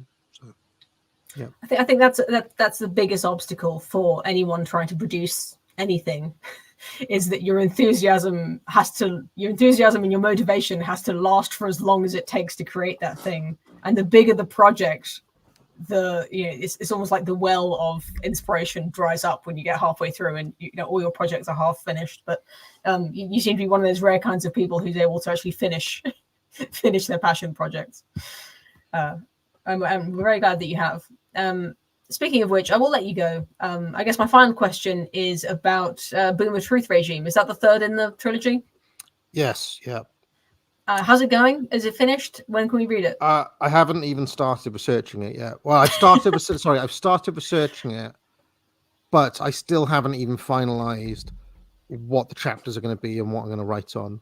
I know the thing I want to take on in that book are, so it was progress in this one, democracy or bottom up kind of liberal democracy, I guess you call it, in the first one, and this one is going to be about really I want to take on individualism, and I've already made, if people haven't watched it, I've already made a kind of documentary series called the Boomer Truth Regime, which is, and again, I don't know how much of that is going to make it into the book. At the moment, I'm reading a lot of post-World War II stuff because you can't really talk about what I call Boomer Truth without World War II. But it's possible that none of the kind of history stuff will make it in, partly because I can't really think of how to write about it without getting into trouble, if that makes any sense. Well, I think you've already got yourself into trouble. Like my mind boggles trying to think of what you could possibly write that isn't already that you haven't already covered on your live streams and your book so far. Well, I mean, there are some areas that you just can't talk about. Which fair enough. Yeah. Well, I suppose my imagination goes a bit further than I maybe give it credit for. When I think of the Boomer Truth, which is, I think, a phrase that you've coined. You're happy to say that. I always think of individualism as the heart of it, like the really poisonous idea that I grew up with. I think probably you grew up with it too. Is this idea that there's this essential true self that lives inside you, that is your personality, your ambitions, your the essence of yourself, your soul, and that to be happy you must serve yourself, you must serve your soul and become the most like yourself that you can possibly be, to be true to yourself and to express yourself and let everyone else know that that's who you are. Mm-hmm. And the more that they accept you for that and you accept yourself for that, the better your life will be. And I think it's over the course of my of watching your channel and your streams and reading your books, and other thinkers as well, that I think you've facilitated my intellectual journey, either directly or indirectly, to realizing that this is almost the inverse of the truth.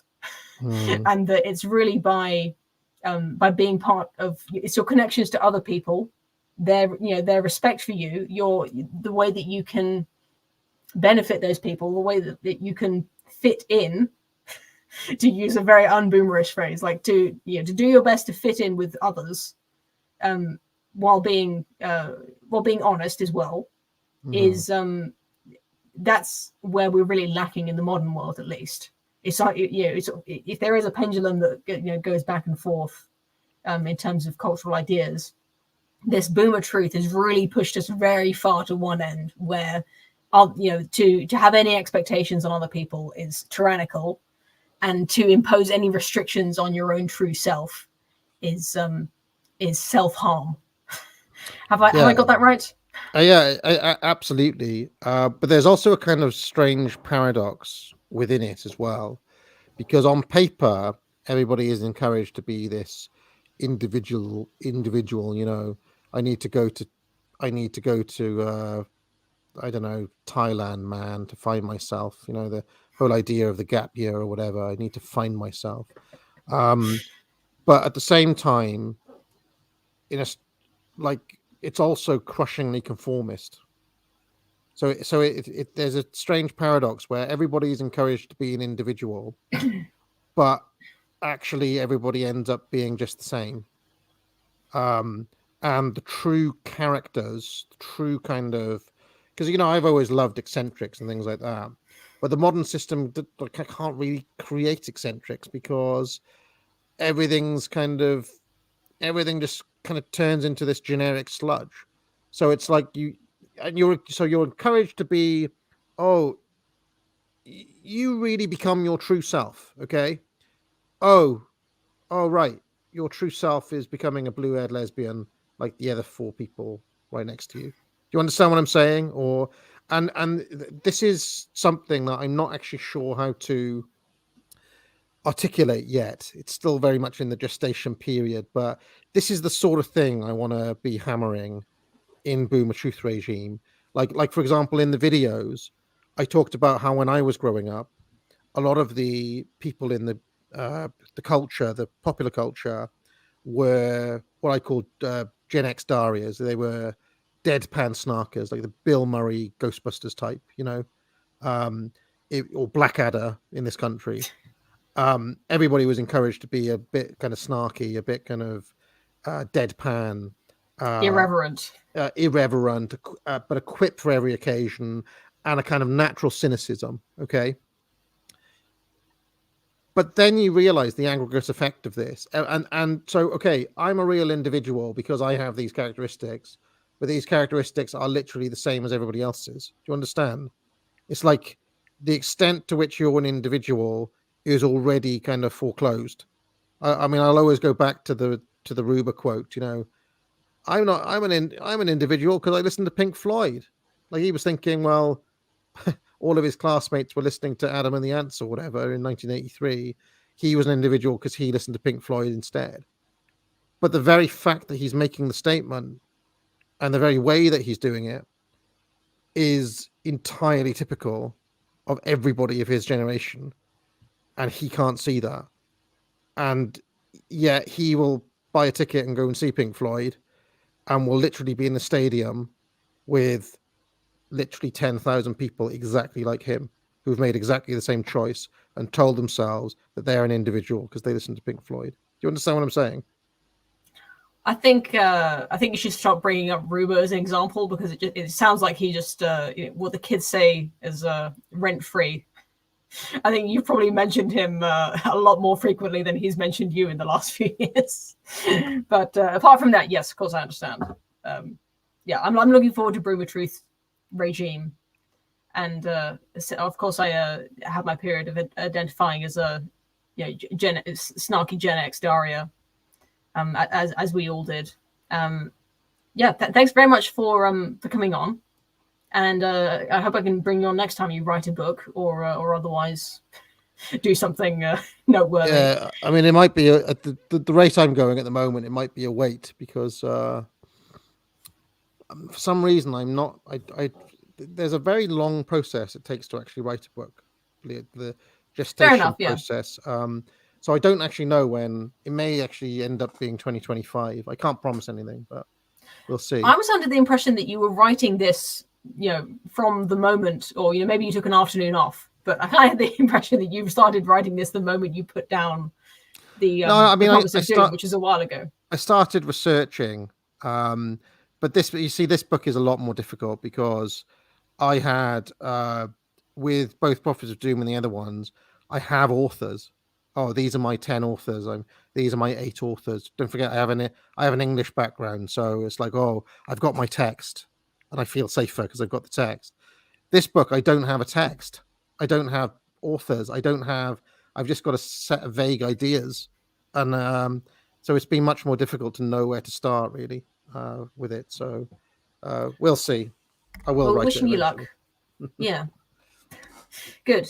One last super chat from Herlock Shomes. The collapse is when you can't buy Nescafe Gold anymore. Thanks very much. I think Nescafe Gold is the symptom of the collapse, not the symptom of the of the high noon, as you say. But each to their own. And I gave up. I gave up Nescafe Gold. Poe. I drink flat whites now. You're making them. You didn't buy that coffee machine, did you? No. I've taken to just drinking tea in the house and flat whites when I'm out. So I only have coffee when I'm out now. don't have coffee in the house anymore. I respect that. Yeah, thanks everyone for watching as well. You want to give us a now get out? You're not a performing monkey. Oh, well, I should encourage people to, of course, to buy Prophets of Doom and my courses. The link is in the description. And my courses at the academic agency. That's the best thing you can buy. But yeah, get out, everybody. Get out.